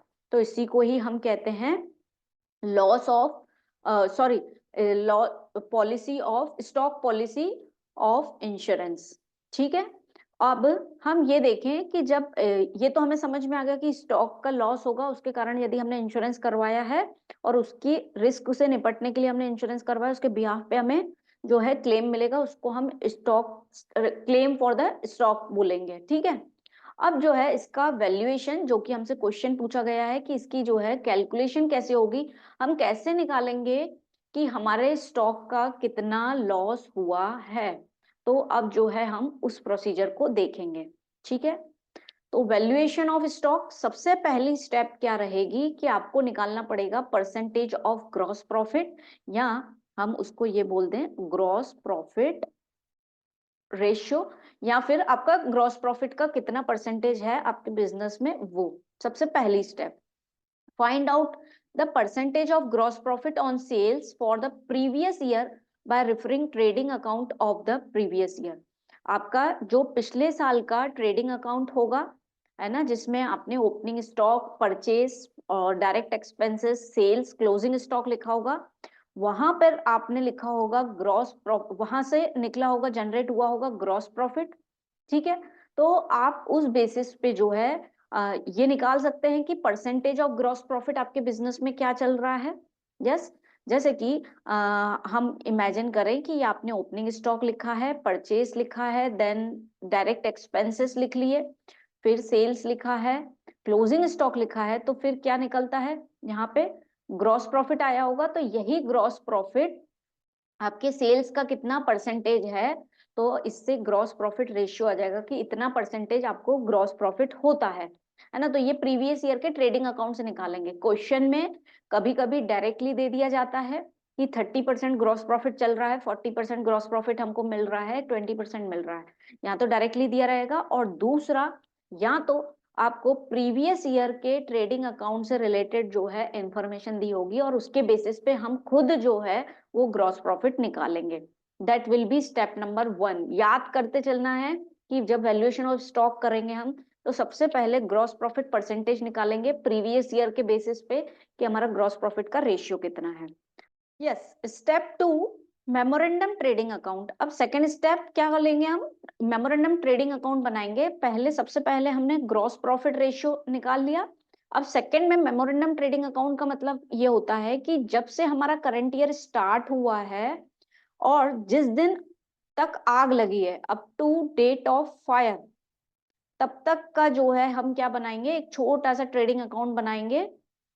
Up to date of fire, तब तक जो है एक छोटा सा ट्रेडिंग अकाउंट बनाएंगे, जिसी को ही हम क्या बोलते हैं, मेमोरेंडम ट्रेडिंग अकाउंट। अब उसमें हम क्या लेंगे, मेमोरेंडम ट्रेडिंग अकाउंट में ओपनिंग स्टॉक तो रहेगा हमारे पास करंट ईयर से लेकर जिस दिन आग लगी है तब तक, फिर परचेज रहेगा, सेल्स कितनी की है वो भी मिल जाएगा। अब प्रॉब्लम ये आएगी कि हम ग्रॉस प्रॉफिट कैसे निकालें। तो ग्रॉस प्रॉफिट हम क्या करते हैं, ये जो परसेंटेज है वो इसीलिए निकाला जाता है ताकि जो है प्रीवियस ईयर के बेसिस पे हम इसका जो है ग्रॉस प्रॉफिट निकाल सके, और बैलेंसिंग फिगर जो है आपका क्लोजिंग स्टॉक रहेगा।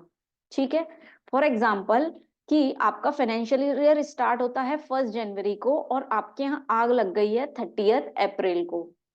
अब 1 जनवरी से जनवरी, फरवरी, मार्च एंड अप्रैल, 4 मंथ्स का जो है आप क्या बनाओगे, मेमोरेंडम ट्रेडिंग अकाउंट बनाओगे। उसी को ही जो है हम एक एस्टिमेट लेके चलेंगे। आइए, इसमें जो है तीनों चीजें हमें ध्यान रखना है। Trading account of the current year up to date of fire तक जो है आप ट्रेडिंग अकाउंट बनाएंगे, उसी को ही हम क्या बोल रहे हैं, मेमोरेंडम ट्रेडिंग अकाउंट। फिर gross profit ratio of previous year is considered, जो हमने स्टेप नंबर फर्स्ट में निकाला है। एंड जो बैलेंसिंग फिगर आएगा that will be the valuation of stock in hand on the date of fire, यानी ये एस्टिमेशन निकाला जा रहा है कि जिस दिन आग लगी थी शॉप में, उस दिन इतना स्टॉक शायद शॉप पर रखा हुआ था, यानी क्लोजिंग स्टॉक जो है इतना था। ये अनुमानित ही निकालेंगे क्योंकि अब वो तो जल गया, हमें तो पता नहीं है कि कितना था लगभग, है ना। तो उसका वैल्यूएशन इस तरीके से किया जाता है। ठीक है, अब यहाँ पे हमने मेमोरेंडम ऑफ ट्रेडिंग अकाउंट करा तो उससे हमारा आंसर क्या आ गया, क्लोजिंग स्टॉक आ गया। उसके बाद जाएंगे हम थर्ड स्टेप पे। Third step will B claim for loss of stock. अब ये हमारा क्लोजिंग स्टॉक आ गया, अब इसके लिए हम क्लेम कितना करेंगे, किस तरीके से करेंगे, वो स्टेप देखनी है। तो ये कुछ इस तरीके से होगा, stock on date of fire, यानी इसका जो आंसर आया है आपका स्टेप नंबर 2 का कि क्लोजिंग स्टॉक कितना है, वो लिखोगे as per memorandum trading account. उसमें से यदि स्टॉक सेल्वेज्ड है, कोई ऐसा स्टॉक का कोई आइटम है जो जल गया है लेकिन फिर भी बिक गया, थोड़ा बहुत अमाउंट उससे आपको रिकवर हो रहा है, तो जो है वो अमाउंट यहाँ से आप लेस कर दोगे कि इतना स्टॉक क्लोजिंग स्टॉक होगा हमारा। हमको फॉर एग्जाम्पल 2,000 रुपए रिकवर हुए, जो भी ये सेल्वेज वैल्यू जो है, ये बचा हुआ है, स्क्रैप जो बचा हुआ है ना, तो ये 2,000 रिकवर हुए, उसको हमने लेस कर दिया, तो एक्चुअल लॉस जो है आपको स्टॉक का कितना हुआ है जिसके लिए आप क्लेम कर सकते हैं, वो इस तरीके से निकालते हैं। यानी आपका जो क्लोजिंग स्टॉक आया है, उसके बाद यदि आपने कुछ बेचा है, जो जल गया आइटम उससे कुछ बेचा है और कुछ रिकवरी हुई है, उसको कम कर देंगे तो ऐसा अमाउंट आ जाएगा कि लॉस ऑफ स्टॉक हुआ है, उसके लिए आप क्लेम कर सकते हैं, क्लेम वाला अमाउंट इससे आ जाएगा। That will B step third. सबसे पहले ग्रॉस प्रॉफिट रेशियो निकालेंगे प्रीवियस ईयर ट्रेडिंग अकाउंट के बेसिस पे। सेकेंड, मेमोरेंडम ट्रेडिंग अकाउंट बनाएंगे हम, जिसमें जो है आपका क्लोजिंग स्टॉक का वैल्यूएशन आ जाएगा, यानी क्लोजिंग स्टॉक की वैल्यू आ जाएगी। फिर थर्ड, उस क्लोजिंग स्टॉक में से हम सैल्वेज वैल्यू को लेस कर देंगे ताकि लॉस ऑफ स्टॉक जिसके लिए हम क्लेम मांग सके वो जो है हमारे सामने आ जाएगा। फिर आते हैं हम इसकी नेक्स्ट स्टेप पे। That is step number 4, average clause. क्या होता है average clause? Average clause applies in case of under insurance, यदि आपका इंश्योरेंस जो है वो कम किया गया है और लॉस जो है ज्यादा है ना। It is applicable when the amount of insurance policy is less than the value of stock on date of fire. आपका स्टॉक की वैल्यू जो है वो जो है ज्यादा है और आपका इंश्योरेंस पॉलिसी जो आपने लेके रखी थी वो कम अमाउंट की लेके रखी थी। ये अगर आ रहा है तो हम एक एवरेज क्लॉज निकालते हैं कि कितना कंपनसेशन आपको मिल सकता है ना। जैसे हमारा loss of stock suppose 10 lakh का आ रहा है, लेकिन हमने इंश्योरेंस पॉलिसी ही 5 लाख की ली है, तो फिर इंश्योरेंस कंपनी हमें 10 लाख थोड़ी देगी, है ना। तो उस केस में जो है हम ये स्टेप निकालते हैं कि एवरेज बेसिस पे निकालते हैं कि कितना लॉस हमें रिकवर हो सकता है, कितना कंपनसेशन मिल सकता है। तो इसको हम कैसे निकालते हैं, let us C. Average clause means the claim for the loss of stock is proportionately reduced having regard to under insurance of stock. Average clause का मतलब क्या होता है?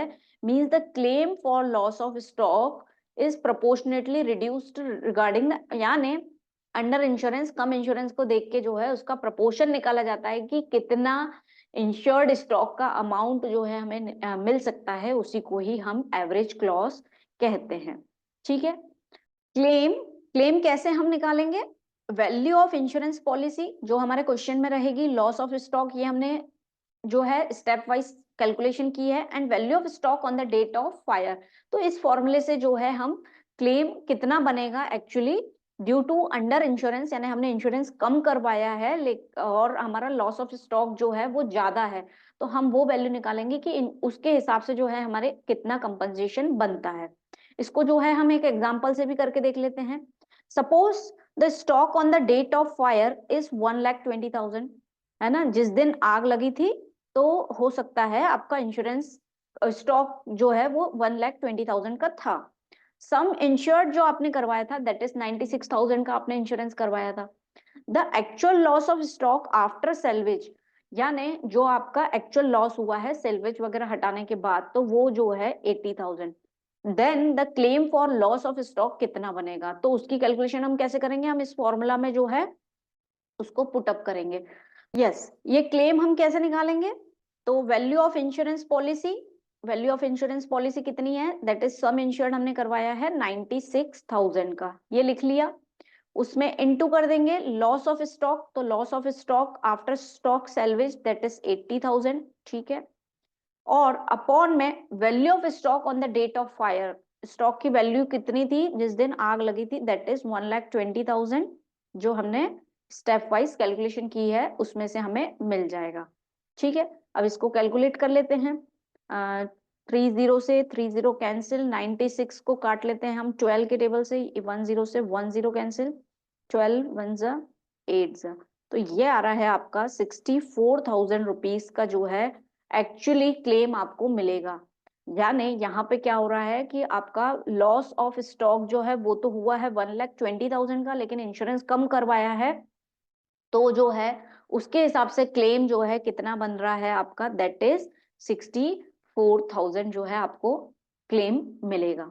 ठीक है, तो इस तरीके से एवरेज क्लॉज की कैलकुलेशन की जाती है। अब एक हम क्वेश्चन फॉर्म में देखते हैं कि ये पूरी स्टेप्स वाइज जो है हम किस तरीके से वैल्यूएशन ऑफ स्टॉक जो है करेंगे। अब हमने स्टेप्स यदि प्रॉपरली समझी हैं तो आराम से हमें वो क्वेश्चन बन जाएगा। Late us see the question. ये हमारे सामने क्वेश्चन है। A fire occurred on 15 September 2010 in the godown of Messrs A and B. 15 सितंबर को आग लग गई है गोडाउन में Messrs A and B के। From the following figures ascertain the claim to be lodged. Following figures दिए हैं जिससे हमें क्या निकालना है, क्या फाइंड आउट करना है, क्लेम कितना बनेगा इंश्योरेंस कंपनी के ऊपर, वो हमें निकालना है। ठीक है, अब इंफॉर्मेशन क्या दी हुई है? स्टॉक ऑन 1 अप्रैल 2010 दिया हुआ है, यानी 15 सितंबर को आग लगी है, आपको 1 अप्रैल का जो है स्टॉक दिया हुआ है। फिर purchase from 1 April 2010 to date of fire, 1 April to date of fire तक की परचेज कितनी हुई है वो information. Manufacturing expenses and wages, okay. Sales from 1 April to the date of fire की जो है आपको सेल्स दी गई है। Goods used by partners themselves at cost, partners ने ड्राइंग्स किए हैं, गुड्स निकाले हैं पर्सनल यूज के लिए, वो भी दिया हुआ है।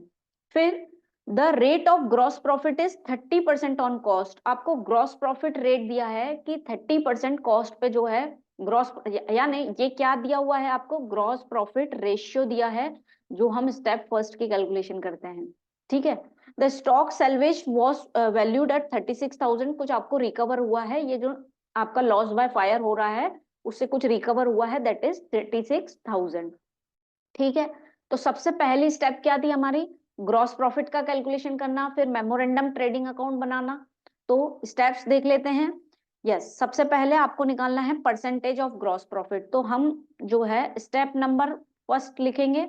तो percentage of gross profit directly आपको क्वेश्चन में दिया हुआ है, that is rate of gross profit is 30% on cost, तो हम लिख लेते हैं ताकि हमें स्टेप फर्स्ट की जब भी रिक्वायरमेंट हो हमारे पास क्लैरिटी से हो ग्रॉस प्रॉफिट रेशियो कितना है, 30% ऑन कॉस्ट, ठीक है। ये दिया हुआ है डायरेक्टली, और नहीं दिया हुआ रहता तो हम कैसे निकालते, प्रीवियस ईयर का ट्रेडिंग अकाउंट दिया हुआ रहता, उससे रिलेटेड इन्फॉर्मेशन दी रहती है और हम ट्रेडिंग अकाउंट बनाते, और जो ग्रॉस प्रॉफिट आता उसको डिवाइड करते सेल्स से इनटू 100, तो आपका ग्रॉस प्रॉफिट रेशियो आता। जब नहीं दिया रहेगा तो मैं फिर से लिख लेती हूँ फॉर्मूला ताकि आपको याद रहे, gross profit upon sales into 100, ये प्रीवियस ईयर की इंफॉर्मेशन, जो प्रीवियस ईयर का आप ट्रेडिंग अकाउंट बनाते और जो ग्रॉस प्रॉफिट आता उससे जो है आप ये परसेंटेज निकाल सकते हैं, यदि क्वेश्चन में मेंशन नहीं है। हमारे पास मेंशन है तो हमें निकालने की जरूरत नहीं है। फिर सेकेंड स्टेप, यदि अब हम बात करें 1 अप्रैल से, तो सेकेंड स्टेप आपको मेमोरेंडम ट्रेडिंग अकाउंट बनाना है, यानी वो ट्रेडिंग अकाउंट बनाना है जब से बिजनेस प्रीमाइसेस में, यानी जब तक आग लगी है करंट ईयर से लेकर, तो यहाँ पे 1 अप्रैल दिया है तो हम एजम्पशन करेंगे 1 अप्रैल से आपका फाइनेंशियल ईयर स्टार्ट हो रहा होगा विथ 31 मार्च तक, ठीक है। इस बीच में सितंबर में आग लग गई है। तो अब जो है हम स्टेप नंबर 2 सॉल्व करते हैं, जिसमें हम बना लेते हैं मेमो रैंडम ट्रेडिंग अकाउंट, ठीक है। इसकी डेट लिखना रहेगा हमें, ऑब्वियसली ये हम बनाएंगे फ्रॉम 1 अप्रैल से लेकर 15 सितंबर तक, जो है हम मेमोरेंडम ट्रेडिंग अकाउंट बनाएंगे। तो इस तरीके से कुछ ट्रेडिंग अकाउंट होता है हमारे पास, पर्टिकुलर्स अमाउंट, ठीक है। आपको बढ़िया से स्केल से लाइनें खींचनी है, ठीक है। और फिर जो है हम थोड़ा इसको आगे खींच लेते हैं ताकि हमें लिखने में दिक्कत ना हो। यह आ गया आपका पर्टिकुलर्स, यह आ गया अमाउंट, फिर यह आ गया particular for the credit side. आप भी बनाते जाइए स्टेप्स, क्योंकि आपने एक बार समझ लिए तो खुद से बना सकते हैं, और उसके बाद फिर आप इसको चेक करिए, पॉज कर लीजिए, पहले बनाइए, स्टेप 2 को फॉलो कीजिए, और जो है फिर आपको चेक करना है। तो सबसे पहले टू ओपनिंग स्टॉक कितना है आपका, ओपनिंग स्टॉक यदि हम देखें 1 अप्रैल से 15 सितंबर तक, तो स्टॉक ऑन 1 अप्रैल दिया है 105,300, ठीक है। फिर क्या दिया हुआ है आपको, परचेज दिया है on 1 April 2010 to date of fire तक, आपको परचेज अमाउंट दिया है तो उसको हम लिख लेते हैं। लेकिन परचेज से रिलेटेड एक और चीज दी हुई है, गुड्स यूज किए गए हैं, यानी परचेज आपका कम हुआ होगा, ड्रॉइंग्स हुई हैं तो गुड्स को क्या करती हैं, वो कम करती हैं, तो परचेज जो है हम इंटरनली लिख लेते हैं। यहाँ पे परचेज कितना हुआ है, 350,400 माइनस कितना हुआ है 10,500, जो है आपकी ड्राइंग जो है लेस करेंगे इसमें से। तो करिए कैलकुलेटर से, 350,400 माइनस 10,500, तो ये आ रहा है आपका 3,399,000, ठीक है, 3,39,900। इस तरीके से भी कर सकते हैं, या फिर ड्राइंग्स को हम क्रेडिट साइड लिख दे, बट बेटर है कि परचेज कम हो रहा है तो हम वहीं शो करें, it will be a better presentation. लेकिन आप यदि उसको ड्राइंग्स को क्रेडिट साइड भी शो करेंगे तो भी कोई इशू नहीं है, ठीक है। ये हो गया। इसके अलावा फिर मैन्युफैक्चरिंग एंड वेजेस जो है आपको दिया हुआ है, तो टू मैन्युफैक्चरिंग एंड वेजेस कितनी है, 2,60,000, ये लिख लिया हमने। और ट्रेडिंग अकाउंट में क्या आइटम आता है, इस side opening stock, purchase return होता है या ड्राइंग्स हुई है वो कर लिया कैलकुलेशन, मैन्युफैक्चरिंग एंड एक्सपेंसेस। फिर जो है हम आ जाएंगे क्रेडिट साइड में और बाय सेल्स अकाउंट। तो सेल्स कितना है हमारा डेट ऑफ फायर तक, दैट इज 6,76,000 जो है आपकी सेल्स है। सेल्स रिटर्न कुछ नहीं है। अब जो है हमारे पास क्लोजिंग स्टॉक नहीं है और न ही हमारे पास ग्रॉस प्रॉफिट है। अब दो इन्फॉर्मेशन मिसिंग है, तो उसको हम कैसे करेंगे। अभी हमने देखा है कि मेमोरेंडम से हमारे पास क्या आंसर आता है, यस क्लोजिंग स्टॉक जो है हमारे पास मेमोरेंडम ट्रेडिंग अकाउंट से आता है। और ये ग्रॉस प्रॉफिट हम कैसे निकालेंगे, जो हमने मेमोरेंडम ऑफ ट्रेडिंग अकाउंट में 3 स्टेप देखी कि पहले तो डेट ऑफ फायर तक ट्रेडिंग अकाउंट बनाना है, फिर सेकंड हमने देखा कि ग्रॉस प्रॉफिट रेशियो जो है प्रीवियस ईयर का लेकर ग्रॉस प्रॉफिट निकालेंगे इसमें से, और थर्ड बैलेंसिंग फिगर जो है आपका क्लोजिंग स्टॉक रहेगा। तो अब जो है हम ग्रॉस प्रॉफिट जो है निकाल लेते हैं। कैसे निकालेंगे, सबसे पहले ग्रॉस प्रॉफिट रेशियो जो है आपको कितना दिया है, दैट इज 30% ऑन कॉस्ट दिया है। ठीक है, स्टेप नंबर 1। यस, हम सपोज करें कि हमारा कॉस्ट जो है दैट इज 100%। कोई भी चीज अपने आप में क्या होती है 100 होती है, या फिर हम उसको x लेके भी कर सकते हैं, बट हम उसको 100 एस्टिमेट। यदि कॉस्ट आपका 100 है तो ग्रॉस प्रॉफिट रेशियो जो है दैट इज गिवन 30%। तो 100 का 30% कितना होता है 30। ग्रॉस प्रॉफिट आपका हो गया 30, तो आपकी सेल्स कितनी है दैट इज 130 हो जाएगी। यदि हमने कॉस्ट अज्यूम किया है 100, ग्रॉस प्रॉफिट रेशियो है 30%, तो 100 का 30% हो गया 30, सेल्स हो गई आपकी 130। अब आपके पास यदि हम यहाँ पे परसेंटेज पुटअप कर दें, ठीक है, अब यदि हमारे पास सेल्स जो है 130 है, परसेंटेज दी हुई है अकॉर्डिंग टू हमारे ग्रॉस प्रॉफिट रेशियो के हिसाब से, तो क्या हम इस तरीके से इक्वेशन जमा सकते हैं कि 130% जो है इक्वल है 676,000 के, जो कि हमारी सेल्स है ना। तो जो है हमारा ग्रॉस प्रॉफिट कितना होगा, यानी 30% की वैल्यू जो है वो कितनी होगी। इस तरीके से हम बिल्कुल कर सकते हैं कि हमने अज्यूम किया कि 100% हमारी कॉस्ट है, ग्रॉस प्रॉफिट कितना है इसमें 30%, तो 30 हमारा हो गया ग्रॉस प्रॉफिट, तो सेल्स कितनी हो गई 130%। अब 130% जो है इसका रुपीस में जो है हमें वैल्यू दी गई है 6,76,000। ठीक है, तो 130% जो है 6,76,000 के है, तो 30% बराबर कितना, यानी हमारे ग्रॉस प्रॉफिट का जो है वैल्यू आ जाएगी 676 डिवाइडेड बाय 130 इंटू 100। ओके, इस तरीके से आपको कैलकुलेट करना है तो आपका ग्रॉस प्रॉफिट आ जाएगा।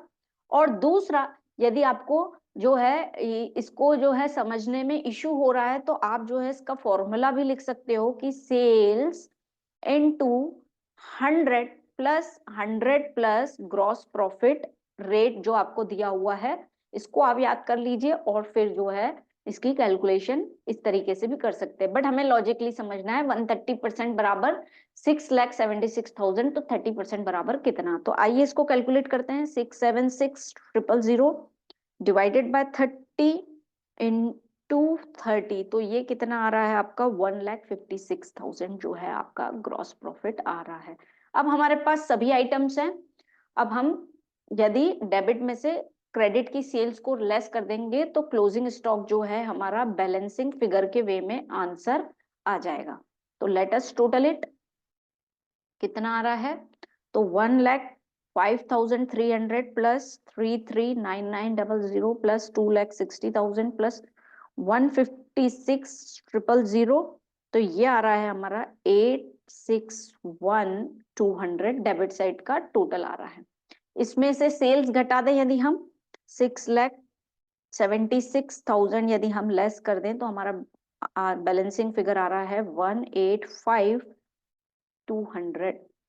ठीक है, तो क्लोजिंग स्टॉक आपका बैलेंसिंग फिगर कितना है 185,200, तो इसका टोटल भी यही हो जाएगा 861,200। तो ये हमारा बन गया मेमोरेंडम ट्रेडिंग अकाउंट कुछ इस तरीके से। ठीक है, ये बना लिया। और यहाँ पे अगर आपको दिक्कत होगी तो आप क्या करोगे, सेल्स फिर से लिख रही हूँ मैं फॉर्मूला इनटू 100 अपॉन में क्या करोगे आप, 100 प्लस जो रेट दिया हुआ है ग्रॉस प्रॉफिट का उसको ऐड कर दोगे, ठीक है, इस तरीके से।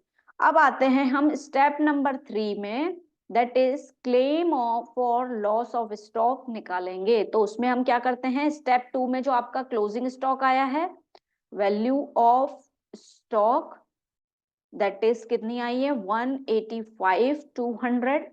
उसमें से यदि कोई सैल्वेज वैल्यू दी गई है तो वो हम लेस कर देंगे। तो हमारे क्वेश्चन में दी गई है सैल्वेज्ड वैल्यू ऑफ स्टॉक, कितना दिया है, लेट अस सी, कहाँ गया हमारा salvage value, yes that is 36,000 जो है आपको रिकवर हुए हैं, तो वो हम इसमें से घटा देंगे।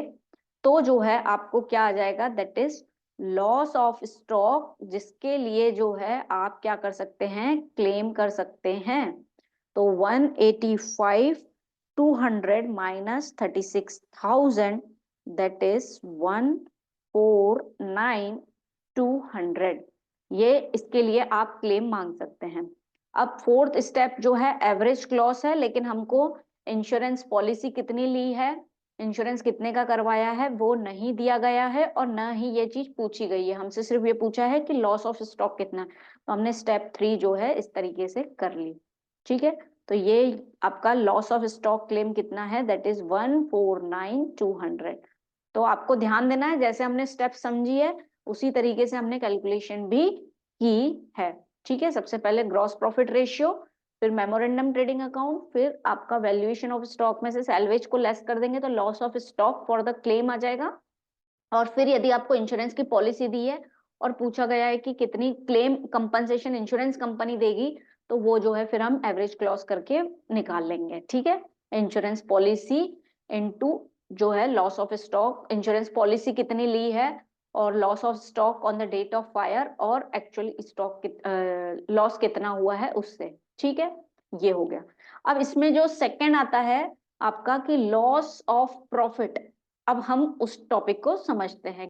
Claim for loss of profit, जैसे अभी हमने देखा लॉस ऑफ स्टॉक, जब स्टॉक के कारण जो है हमें नुकसान हुआ और हमने इंश्योरेंस पॉलिसी लेके रखी थी, तो उसका वैल्यूएशन स्टॉक का कैसे करते हैं ताकि हमें क्लेम मिल पाए, वो हमने देखी।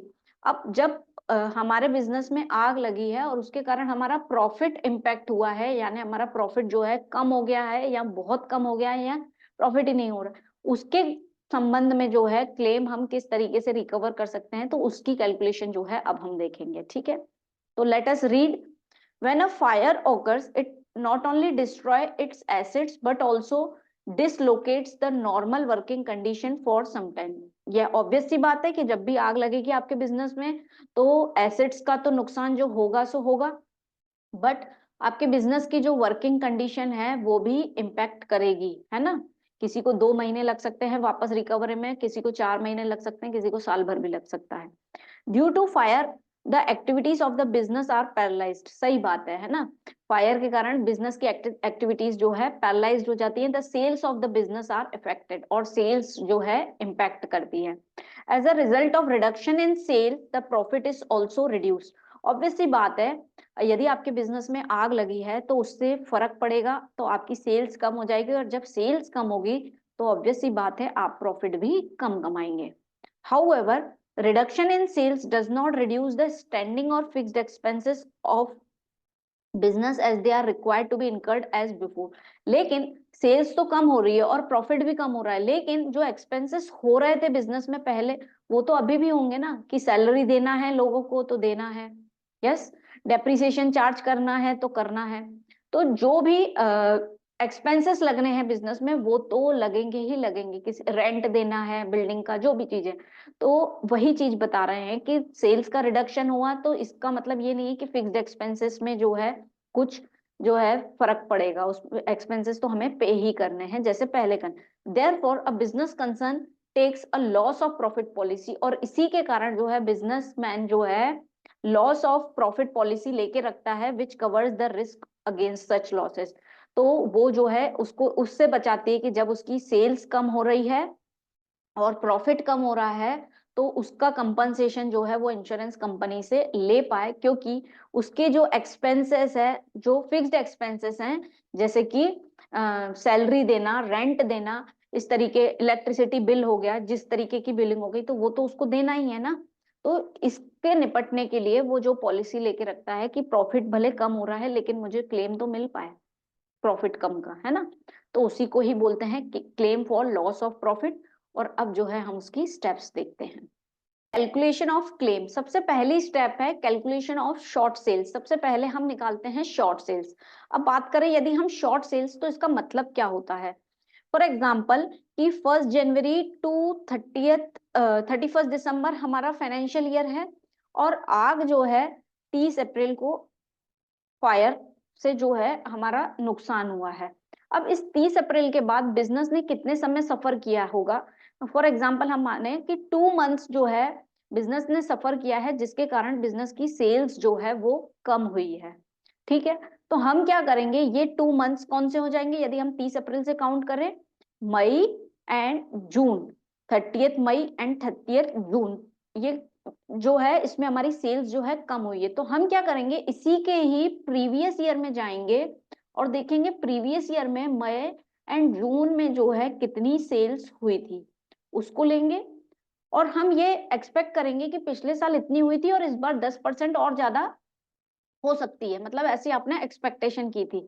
तो उसमें वो परसेंटेज जो भी दिया है, फॉर एग्जांपल आपने अज्यूम किया कि 10% से हमारी सेल्स और बढ़ती, पिछले सीजन में मई एंड जून में इतनी सेल्स थी, और अब जो है 10% और इंक्रीज होती। आपने ये एस्टिमेट कर लिया, यानी आपने निकाल ली कि एक्सपेक्टेड सेल्स इतनी होती यदि आग नहीं लगती तो। ठीक है, ये तो हो गई एक्सपेक्टेड सेल्स। लेकिन इन 2 महीनों में, मई जून में, थोड़ी बहुत सेल्स जो भी हुई होगी, वो एक्चुअल सेल्स जो हुई होगी उसको आप रिड्यूस कर देंगे, तो जो है आ जाएगी शॉर्ट सेल्स। शॉर्ट सेल्स का मतलब यही है कि इस नुकसान के कारण जो आपकी सेल्स में कमी आई है, उसी को ही हम बोलेंगे शॉर्ट सेल्स। ठीक है, आइए यही चीज जो है हम फॉर्मूला बेस्ड देख लेते हैं, है ना, जो अभी हमने समझी। Sales during the corresponding period of dislocation, जब आपके बिजनेस में आग लगी है उसके बाद जो आपका डिसलोकेशन या जो नुकसान हो रहा है जिस समय, वो 2 मंथ भी हो सकता है, 4 मंथ्स भी हो सकता है, उसके प्रीवियस ईयर में आप जाओगे, जब आपको नुकसान हुआ है उसके नुकसान हो रहा है ना आग लगने के बाद, जिस उसके प्रीवियस ईयर में जो पर्टिकुलर ईयर में सेल्स हुई थी उसको रिकॉर्ड करेंगे हम। उसमें expected percentage of increase during the current year, आपको ऐसा लग रहा है कि करंट ईयर में यदि सेल्स होती इन्हीं महीने में तो कितना परसेंटेज से इंक्रीज होती, तो उस परसेंटेज को आप बढ़ा दोगे, वो लिख लिया। ये आ गई आपकी एक्सपेक्टेड सेल्स जो हमने यहाँ पे निकाली। फिर उसमें से आप लेस कर दोगे actual sales during the indemnity period, यानी actual sales during the indemnity period, यानी कि जिस समय डिसलोकेशन यानी आपका फायर, डेट ऑफ फायर के बाद जितने समय तक डिसकंटिन्यूएंस हो रहा है, वर्किंग कंडीशन ठीक नहीं हुई है, उतने समय तक एक्चुअल सेल्स क्या रही है, यानी वही 2 महीने हम उसमें से लेस कर देंगे, तो आपकी आ जाएगी शॉर्ट सेल्स। इस तरीके से इसकी कैलकुलेशन होगी, यानी प्रीवियस ईयर के 2 महीने हमारे एग्जाम्पल के हिसाब से वो लिखेंगे। उसमें से आपको एक्सपेक्टेशन है कि 10% इसमें इंक्रीज हो सकती थी हमारी सेल, तो वो 10% आप इंक्रीज करके लिख दोगे, तो ये आ जाएगी आपकी एक्सपेक्टेड सेल्स। इसमें से एक्चुअल सेल्स इन 2 महीनों में करंट ईयर में कितनी हुई है, वो आप उसमें से लेस कर दोगे, तो शॉर्ट सेल्स यानी इतनी कमी हुई है आपकी सेल्स में, आपने वो चीज निकाली है। प्रीवियस ईयर इतनी थी और इस महीने इस साल जो है इतनी सेल्स है, उन दोनों का डिफरेंस जो है दैट इज शॉर्ट सेल्स। तो सबसे पहली कैलकुलेशन हमने कर ली शॉर्ट सेल्स की। सेकंड जो आएगा that will be the calculation of gross profit percentage. अब इसको कैसे निकालेंगे ग्रॉस प्रॉफिट परसेंटेज को, तो there is a formula for this. Gross profit percentage जो आपका नेट प्रॉफिट दिया होगा वो, प्लस इंश्योर्ड स्टैंडिंग चार्जेस, यानी ये एक्सपेंसेस दिए गए होंगे आपको क्वेश्चन में, वो लिखेंगे, into 100 upon sales during the previous year, जो आपके प्रीवियस ईयर में सेल्स हुई है उसको हम डिवाइड कर देंगे। नेट प्रॉफिट प्लस एक्सपेंसेस को डिवाइड कर देंगे sales of the previous year से, तो इससे जो है आपका क्या आ जाएगा, ग्रॉस प्रॉफिट परसेंटेज आ जाएगा। ठीक है, अब जो है फर्स्ट कैलकुलेशन हो गई शॉर्ट सेल्स की, सेकंड निकाल लिया हमने ग्रॉस प्रॉफिट रेशियो। फिर जो है थर्ड स्टेप आ जाएगी calculation of loss, calculation of loss of profit, जिसे हम कहते हैं ग्रॉस क्लेम आप कितना पुटअप करेंगे कंपनी के ऊपर कि हमें इतना क्लेम मिलना चाहिए, तो वो हम कैसे निकालेंगे। तो लॉस ऑफ प्रॉफिट आप कैसे निकालेंगे, परसेंटेज ऑफ ग्रॉस प्रॉफिट जो हमने स्टेप नंबर सेकेंड जो कैलकुलेट की, और उसको हम मल्टीप्लाई कर देंगे हमारी स्टेप नंबर 1 से शॉर्ट सेल से, तो आपका थर्ड का लॉस ऑफ प्रॉफिट कितना हुआ है वो आ जाएगा। ठीक है, उसके बाद आती है calculation of insurance cover required. Insurance cover कितना रिक्वायर्ड है उसकी कैलकुलेशन हम करेंगे, तो वो कैसे होगी, insurance cover required gross profit into sales turnover. Gross profit जो हमारा ग्रॉस प्रॉफिट रहेगा उसको हम इनटू कर देंगे किससे, सेल्स टर्नओवर से। लेकिन सेल्स टर्नओवर में क्या लेना है ये चीज हमें देखना है, that is 12 months ending on the date of fire. आपकी डेट ऑफ फायर से 12 मंथ्स तक की सेल्स लेनी है, और उसमें जो भी आपको इंक्रीज लग रहा है 10% 20% वो उसमें ऐड करना है। यानी डेट ऑफ फायर के 12 मंथ्स पहले तक की जितनी सेल्स हुई है उसको लेना है। फॉर एग्जाम्पल 30 अप्रैल को आग लगी है 2022 में, तो आप यहाँ पे सेल्स टर्नओवर क्या लेंगे, 30 अप्रैल 2021 से लेकर 30 अप्रैल 2022 तक जो है सेल्स लेंगे, और उसमें यदि परसेंटेज इंक्रीज दिया हुआ है क्वेश्चन में तो उसको जो है ऐड कर देंगे। ठीक है, ये हो जाएगी नेक्स्ट स्टेप।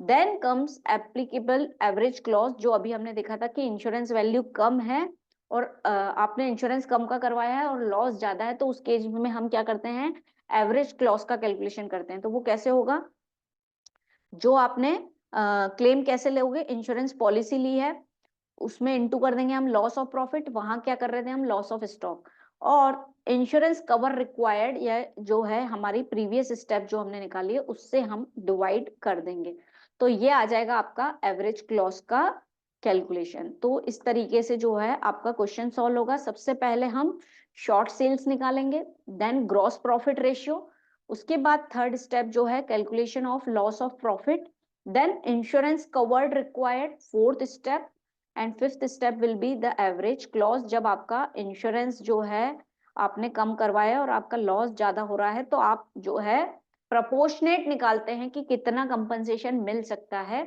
उसी को ही कहते हैं एवरेज क्लॉज। तो वो हम इंश्योरेंस पॉलिसी को लॉस ऑफ प्रॉफिट से इनटू कर देंगे जो आपकी स्टेप नंबर थर्ड है, और डिवाइड कर देंगे स्टेप नंबर फोर्थ से।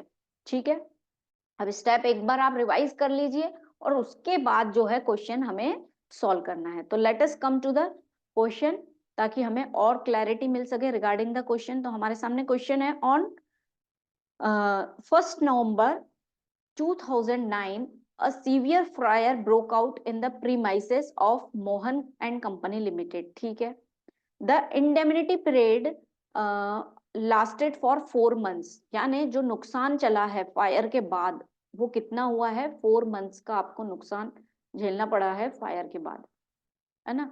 During which the sales of the company were reduce to 2 lakh, और उस समय सेल्स कितनी हुई है आपकी इंडेमनिटी पीरियड में, दैट इज 2 लाख की जो है आपकी सेल्स हुई है जब आपका डेट ऑफ फायर हुई है, दैट इज ऑन 1 November। उसके 4 महीने में सेल्स सिर्फ कितनी हुई है, उन्होंने बोला रिड्यूस टू 2 लाख, यानी पहले हो सकता है ज्यादा होती हो, तो अब जो है 2 लाख रुपीज की सेल्स हुई है। The company closes its accounts on 30th June every year. हर साल कंपनी अपने अकाउंट जो है जून में क्लोज करती है, that is on 30th June। The profit and loss account for the year ended on 30th June 2009, यानी 30 जून 2009 प्रीवियस ईयर का डाटा आपको दिया गया है, यानी प्रॉफिट एंड लॉस अकाउंट दिया गया है। ओपनिंग स्टॉक ये है, purchase, variable expenses, standing expenses, sales दी हुई है, क्लोजिंग स्टॉक और नेट प्रॉफिट दिया हुआ है। ठीक है, अब जो है यदि हम बात करें आगे, तो company took a loss of profit policy for a sum of ₹6 lakh, यानी कंपनी ने इंश्योरेंस पॉलिसी लेके रखी थी प्रॉफिट के लॉस के लिए, वो कितनी है, that is 6 lakh. The sales of the company for the 12 months ending the date of fire were 50 lakh. जिस दिन आग लगी है उसके पहले के 12 महीने तक की सेल्स आपको क्वेश्चन में मेंशन्ड है, that is 50 lakh. And for 4 months from the 1 November 2008 to 20th February 2009 were जो है दैट इज ₹15 लाख। ठीक है, आपको जो है sales of the company 4 months के लिए, यानी प्रीवियस ईयर का 4 मंथ्स दिया गया है। नवंबर 2008 की दी गई है, आग कब लगी है? 1 नवंबर 2009। तो प्रीवियस ईयर के उस 4 मंथ्स की आपको जो है दी गई है कि जो अभी करंट ईयर का 4 मंथ जब हमें नुकसान हो रहा है, उसके प्रीवियस ईयर में हमारी कितनी सेल्स हुई थी, ये आपको इंस्ट्रक्शन दिए गए हैं। आगे पढ़ते हैं। It is noted that the sales of the first 4 months of the year under indemnity were 20% higher than previous year. उनको ऐसा लग रहा है कि जो सेल्स होती यदि इस बार अच्छे से, तो प्रीवियस ईयर की जितनी सेल्स हुई है उससे 20% ज्यादा होती करंट ईयर में। ठीक है। Compute the claim of loss of profit, हमें लॉस ऑफ प्रॉफिट जो है निकालना है इस इंफॉर्मेशन से। एक चीज ध्यान देना है हमें, आपको वेरिएबल एंड स्टैंडिंग एक्सपेंसेस दिए हैं। लॉस ऑफ प्रॉफिट की यदि बात करें तो उसमें हम स्टैंडिंग एक्सपेंसेस लेते हैं। स्टैंडिंग का मतलब जो एक्सपेंसेस फिक्स हैं तो वो देने ही हैं, जैसे कि सैलरी, आपको प्रॉफिट कम हो रहा है ज्यादा हो रहा है, सैलरी देनी है।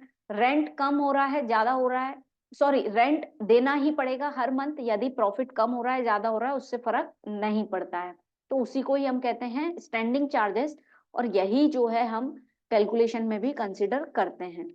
तो अब यदि हम स्टेप्स की बात करें, हमारी स्टेप्स क्या क्या थी, तो क्या थी, सबसे पहले हम कैलकुलेट करते हैं, दैट इज शॉर्ट सेल्स निकालते हैं। और शॉर्ट सेल्स हम किस तरीके से निकालते हैं, जो हमारी उस पर्टिकुलर ड्यूरेशन में जो डिसलोकेशन हुआ है, कितने मंथ्स के लिए, 4 मंथ्स के लिए, तो हम उसके प्रीवियस ईयर की सेल्स लेते हैं। तो सबसे पहले लिखिए step number first, calculation of short sales. ठीक है। अब इसमें हम क्या करेंगे, जो 4 मंथ्स हैं प्रीवियस ईयर वाले, प्रीवियस ईयर वाले 4 मंथ्स, आग लगी है 1 नवंबर 2009, तो जो है हम जाएंगे 1 नवंबर 2008 से लेकर 4 मंथ्स कैलकुलेट करें तो दैट विल बी 20 फरवरी 2009 तक की आपको इंफॉर्मेशन वैसे भी दी हुई है ना। प्रीवियस ईयर की सेल्स पे जाएंगे इस 4 मंथ्स की, है ना। तो ये कितनी है आपको दी हुई है क्वेश्चन में, दैट इज 15 लाख। ठीक है। अब इसमें हम क्या करते हैं, यदि हमें कोई संभावना है कि इतनी एक्सपेक्टेड इंक्रीज है तो उतनी एक्सपेक्टेड इंक्रीज को जो है हम ऐड कर देंगे। तो हमारे क्वेश्चन में दिया हुआ था, कितना दिया हुआ है, यस, लास्ट लाइन में दिया हुआ है it is 20% higher than previous year. यदि सेल्स होती इस समय में तो 20% जो है हाइयर होती, तो 20% इंक्रीज कर देते हैं हम, तो इसी का 20%, तो 15 लाख का जो है आप 20% निकाल लीजिए, दैट इज 3 लाख, है ना। 1,50,000 और उसका डबल 3 लाख, तो ये टोटल आ जाएगा आपका, दैट इज 18 लाख। अब इसमें से ये आपकी आ गई एक्सपेक्टेड सेल्स जो आपने एक्सपेक्ट की थी। अब इसमें से हम लेस कर देंगे एक्चुअल सेल्स जो हुई है इस ड्यूरेशन में, यानी 1 नवंबर 2009 से लेकर जो है 20 फरवरी 2010 तक जो आपको ईयर चेंज हो रहा है ना दिसंबर आने के बाद, तो 4 मंथ्स की हमने कैलकुलेशन, एक्चुअल सेल्स कितनी हो रही है, तो ये दी हुई है एक्चुअल सेल्स आपको उस 4 महीने में कितनी हुई है, सिर्फ 2 लाख ही हुई है। आपको एक्सपेक्टेशन थी कि 18 लाख आपकी सेल्स होगी, लेकिन कितनी हुई है, सिर्फ 2 लाख। तो एक्चुअली आपको शॉर्ट सेल्स कितनी हुई है, सेल्स में कमी कितनी हुई है, दैट इज ऑफ 16 लाख। ठीक है। एक बार हम समराइज करते हैं इसको कि आपको प्रीवियस ईयर की सेल्स 15 लाख थी, आपको लग रहा था कि इस ड्यूरेशन में भी यदि सेल्स होती तो लगभग 20% और ज्यादा सेल्स होती, तो आपने वो ऐड कर दी, तो एक्सपेक्टेड सेल्स निकाल ली कि 18 लाख सेल्स तो होती ही होती है ना, दैट इज 18 लाख। लेकिन एक्चुअल सेल्स कितनी हुई है, फायर के कारण, लॉस ऑफ फायर के कारण, दैट इज 2 लाख की ही सेल्स हुई है। तो हमारे पास सेल की कमी कितनी हुई है, short sales, that is 16 lakh. ये हो गई हमारी फर्स्ट स्टेप। अब आते हैं हम स्टेप नंबर सेकंड पे। इसमें क्या था, calculation of gross profit ratio. ये कैसे निकाला था हमने, जीपीआर, ग्रॉस प्रॉफिट रेशियो। इसमें हमने नेट प्रॉफिट में ऐड कर दिए थे हमारे स्टैंडिंग चार्जेस, क्योंकि प्रॉफिट कम हो या ज्यादा हो हमें स्टैंडिंग चार्जेस तो देने ही है, एक्सपेंसेस। इसको डिवाइड कर देंगे हम अपॉन में सेल्स से। ग्रॉस प्रॉफिट रेशियो कैसे निकलता है, नेट प्रॉफिट अपॉन सेल्स। और यहाँ पे हमने स्टैंडिंग चार्जेस क्यों इंक्लूड किए, क्योंकि प्रॉफिट कम हो ज्यादा हो तो भी स्टैंडिंग चार्जेस देना है, इनटू 100। तो अब जो है हम इसका ग्रॉस प्रॉफिट रेशियो निकाल लेते हैं। तो नेट प्रॉफिट कितना है आपका 3,50,000, ये दिया हुआ है, ठीक है। स्टैंडिंग चार्जेस कितने हैं, ये दिए हुए हैं 362,500, 3,62,500। और हमारी सेल्स कितनी है, दैट इज, ये प्रीवियस ईयर के बेसिस पे निकलता है ग्रॉस प्रॉफिट रेशियो, ठीक है, 475, दैट इज 47,50,000। अब इसको कैलकुलेट कर लीजिए, 3,50,000 प्लस 362,500 डिवाइडेड बाय 47,50,000 इंटू 100, तो ये आ रहा है आपका, दैट इज 15% आपका ग्रॉस प्रॉफिट रेशियो, ठीक है। ये स्टेप नंबर 2 हमने सॉल्व कर दी, डायरेक्टली दी रहती तो नहीं निकालते, लेकिन डायरेक्टली नहीं दी हुई है। और लॉस ऑफ प्रॉफिट में डायरेक्टली नहीं भी दी होती रहती है ना, स्टॉक का कैलकुलेशन करेंगे उसमें आपको फिर भी मिल जाएगी। अब आते हैं हम हमारी स्टेप नंबर 3 पे, that is loss of profit का कैलकुलेशन। लॉस ऑफ प्रॉफिट, अब इसको कैसे कैलकुलेट करते हैं लॉस ऑफ प्रॉफिट को, तो loss of profit equals to जो आपकी ग्रॉस प्रॉफिट, आपने step number 2 gross profit ratio है, इनटू शॉर्ट सेल्स, यानी स्टेप 1 इंटू स्टेप 2 को जो है आप स्टेप 1 इंटू स्टेप नंबर 2 इससे इंटू कर देंगे। तो ग्रॉस प्रॉफिट रेशियो है आपका 15%, शॉर्ट सेल्स कितनी है आपकी, दैट इज 16 लाख, ठीक है। तो 16 लाख का 15% कितना होता है, 1,60,000, 1,60,000 का आधा निकाल लें तो ये आ जाएगा आपका 2,40,000, ठीक है। इस तरीके से ये आ गई हमारी स्टेप नंबर 3। अब आते हैं हम हमारी स्टेप नंबर 4 पर, जो कि क्या है, calculation of insurance cover required. Insurance cover आपको कितना रिक्वायर है उसको हम बोलते हैं इंश्योरेंस कवर रिक्वायर्ड, ओके। अब इसकी कैलकुलेशन के लिए हम क्या करते हैं, जो हमारा ग्रॉस प्रॉफिट रेशियो हमने निकाला है और उसमें जो है हमारी सेल्स टर्नओवर, कौन सी सेल्स टर्नओवर लेते हैं, जो आपके डेट ऑफ फायर से 12 मंथ्स पहले की सेल्स हम लेंगे और उसमें यदि कोई इंक्रीमेंट होता है तो उसको जो है हम ऐड करेंगे। तो ग्रॉस प्रॉफिट रेशियो तो हमारा आया है 15%, that is from the step number 2। अब सेल्स टर्नओवर, तो प्रीवियस 10 ईयर्स 12 मंथ्स की सेल्स जो है हमारे पास दी हुई है, दैट इज 50 लाख। तो 50 लाख तो ये हो गई, और इसमें इंक्रीमेंट तो ऑब्वियसली हमें दिया गया है कि इंक्रीमेंट जो है कितना है, 20% से जो है सेल्स इंक्रीज हो सकती थी। तो 50 लाख का 20% जो है इसमें हम ऐड कर देंगे। तो 50 लाख का 20% यहाँ निकाल लेते हैं ताकि हम वहां डायरेक्टली अमाउंट पुटअप कर दें। तो 50 लाख का 20% that is 5 lakh and 5 lakh 10 lakh, ठीक है। ये हो गया 60 लाख। आपको 60 लाख का 15% निकालना है, 15/100 इंटू 60 लाख, ठीक है। ये निकाल लीजिए, और ये कितना आ रहा है, ये आ रहा है हमारा 15 into 60 lakh divided by 100, that is 9 lakh rupees, ठीक है। इंश्योरेंस कवर कितना हो रहा है आपका, दैट इज 9 लाख, ठीक है। अब आते हैं हमारी लास्ट स्टेप पे, that is application of average clause, जो है कि हमारा कंपनसेशन कितना बन रहा है उसकी कैलकुलेशन। तो उसको अब हम कैलकुलेट कर लेते हैं, बट यहाँ पे प्लेस नहीं है तो हम प्लेस इसको हटा देते हैं, ओके। ये प्लेस हो गई, और पेन भी कलर चेंज कर देते हैं ताकि हम स्टेप नंबर 5 जो है यहाँ पे कर पाए।